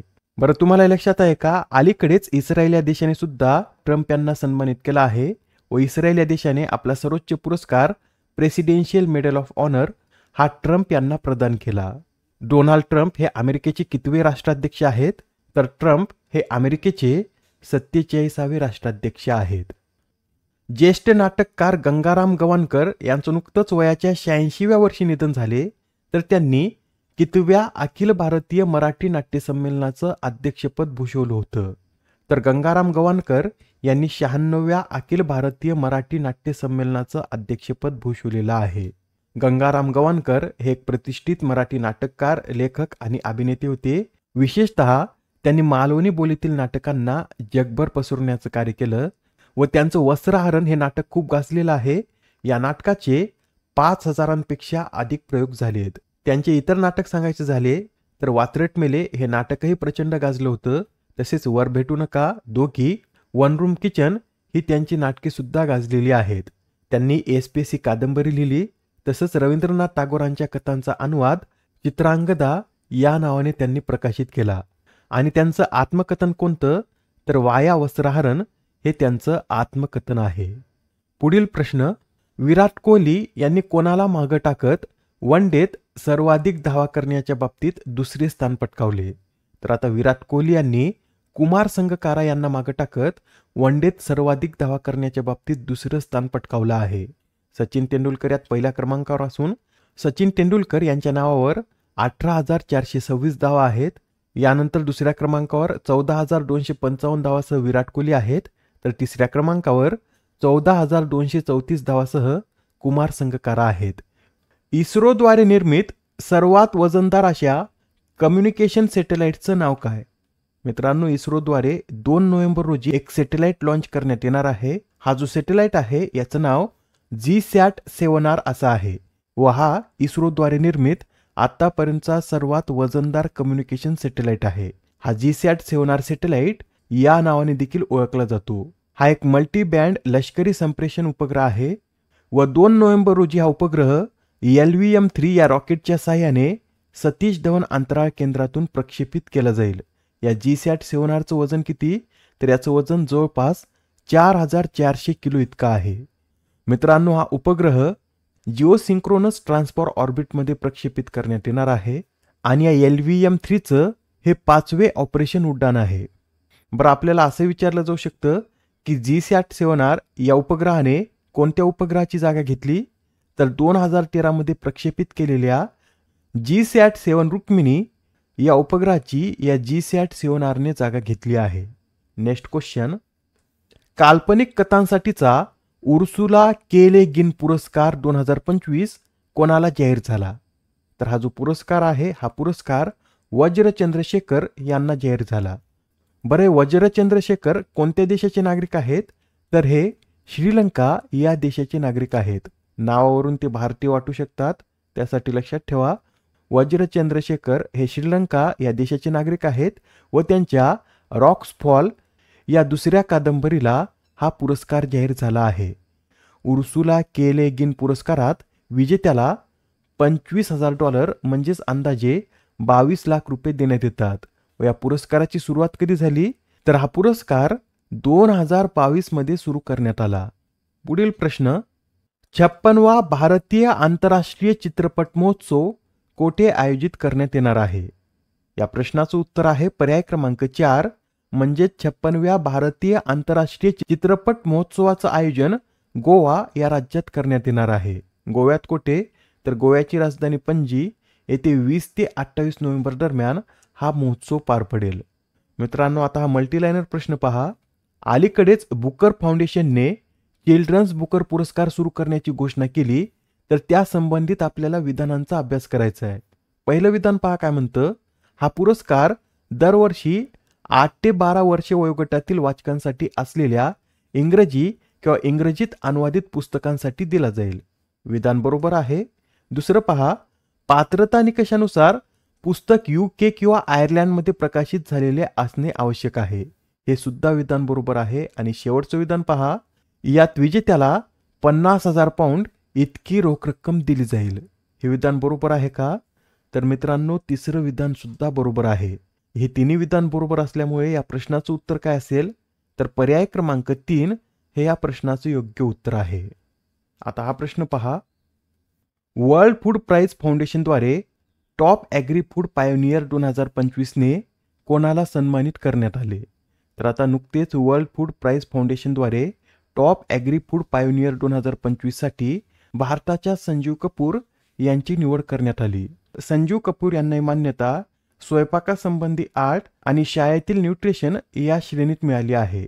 त्यांच्या न्यूट्री पाठशाला या उपक्रमाद्वारे त्यांनी भारतातील ग्रामीण शाळांमध्ये आणि मुलांमध्ये पोषणयुक्त आहार आणि अन्नसुरक्षा या विषयावर महत्त्वपूर्ण काम केलं आहे. नेक्स्ट क्वेश्चन, तामिळनाडू सरकारने 2025 सालचा सामाजिक न्यायासाठीचा वैकोम पुरस्कार कोणाला जाहीर केला? मित्रांनो, लक्षात ठेवा, वैकोम पुरस्कार हा तामिळनाडू सरकारद्वारे दिला जातो व यंदाचा हा पुरस्कार थेमोंजी सुंदरराजन यांना जाहीर झाला. आपल्याला एक्झाममध्ये असं विचारलं जाऊ शकतं की वैकोम पुरस्कार कोणत्या राज्याद्वारे दिला जातो? तर तामिळनाडू या राज्याद्वारे दिला जातो व 2025चा पुरस्कार भारतीय वंशाच्या अमेरिकन नागरिक थेमोंजी सुंदरराजन यांना जाहीर झाला आहे. थेमोंजी सुंदरराजन या एक मानवाधिकार कार्यकर्त्या व लेखिका आहेत. त्यांनी इक्वॅलिटी लॅब ही संस्था देखील स्थापन केली असून ही संघटना जगभरातील शोषित समुदायांच्या हक्कांचे समर्थन करते. या पुरस्कारांतर्गत विजेत्याला किती रोख रक्कम देण्यात येते? तर या अंतर्गत विजेत्याला 5 लाख रुपये देण्यात येतात. कोणत्या देशाने 2025च्या कॉग्निवेरा आंतरराष्ट्रीय पोलो कपचं विजेतेपद पटकावले? महत्त्वाचा प्रश्न आहे, कारण या स्पर्धेचं विजेतेपद आपल्या भारतानं पटकावलं आहे. भारताने अंतिम सामन्यात कोणाला हरून ही स्पर्धा जिंकली? तर भारताने अंतिम सामन्यात अर्जेंटिनाला हरून ही स्पर्धा जिंकली. या स्पर्धेचं आयोजन नवी दिल्लीतील जयपूर पोलो ग्राउंडवर करण्यात आलं होतं. पुढील प्रश्न, आदर्श युवा ग्रामसभा उपक्रम हा कधीपासून सुरू करण्यात आला? तर आता आदर्श युवा ग्रामसभा उपक्रमाला 30 ऑक्टोबर पासून सुरुवात करण्यात आली आहे. बरं, तुम्हाला लक्षात आहे का हा उपक्रम कोणाद्वारे सुरू करण्यात येत आहे? याआधी यावर आधारित असा प्रश्न आपण पाहिला होता. त्यावेळेस मी सांगितलं होतं की हा उपक्रम पंचायती राज मंत्रालय, शिक्षण मंत्रालय आणि आदिवासी व्यवहार मंत्रालयाद्वारे संयुक्तपणे सुरू करण्यात येत आहे. हा कार्यक्रम मुख्यतः 9वी ते 12वीच्या विद्यार्थ्यांसाठी असेल व या उपक्रमाचा उद्देश काय आहे? तर विद्यार्थ्यांना ग्रामसभेच्या माध्यमातून स्थानिक शासन प्रक्रिया समजून घेण्यास मदत करणे हा या उपक्रमाचा उद्देश आहे. नेक्स्ट क्वेश्चन, कोणत्या देशाने ह्युनमू 5 या क्षेपणास्त्राचे अनावरण केले? काय नाव याचं? तर ह्युनमू 5 असं या क्षेपणास्त्राचं नाव आहे व या क्षेपणास्त्राचं अनावरण दक्षिण कोरिया या देशानं केलं. हे क्षेपणास्त्र जमिनीवर मारा करणारे उच्च शक्तीचं बॅलिस्टिक क्षेपणास्त्र आहे व या क्षेपणास्त्राला याच्या आकारामुळे मॉन्स्टर मिसाईल या नावाने देखील ओळखलं जातं. याचं वजन किती आहे? तर याचं वजन सुमारे 36 टन इतका आहे. आजच्या सत्रामधील शेवटचा प्रश्न पहा. दरवर्षी राष्ट्रीय एकता दिवस कधी साजरा केला जातो? तर हा राष्ट्रीय एकता दिवस दरवर्षी 31 ऑक्टोबर रोजी साजरा केला जातो. कालच आपण पाहिलं होतं की 31 ऑक्टोबर रोजी सरदार वल्लभभाई पटेल यांची जयंती असते व यंदा त्यांची कितवी जयंती आहे? तर यंदा त्यांची 150वी जयंती आहे व त्यांच्या जयंती दिनाचं औचित्य साधूनच हा राष्ट्रीय एकता दिन साजरा केला जातो. व हा दिवस पहिल्यांदा कधी साजरा करण्यात आला? तर 2014 साली हा दिवस पहिल्यांदा साजरा करण्यात आला. सरदार वल्लभभाई पटेल यांचा जन्म कुठे झाला? तर गुजरातमधील नडियाद येथे 31 ऑक्टोबर 1875 साली त्यांचा जन्म झाला व ते भारताचे पहिले उपपंतप्रधान व भारताचे पहिले गृहमंत्री होते. मित्रांनो, आजचं सत्र येथे संपलं आहे. जर अजूनही व्हिडिओला लाईक केलं नसेल तर व्हिडिओला एक लाईक नक्की करा व हा व्हिडिओ आपल्या मित्रांसोबत सुद्धा शेअर करा, जेणेकरून येणाऱ्या एक्झाममध्ये त्यांना सुद्धा याचा फायदा होईल. पुढच्या सत्रात पुन्हा भेटूया. धन्यवाद.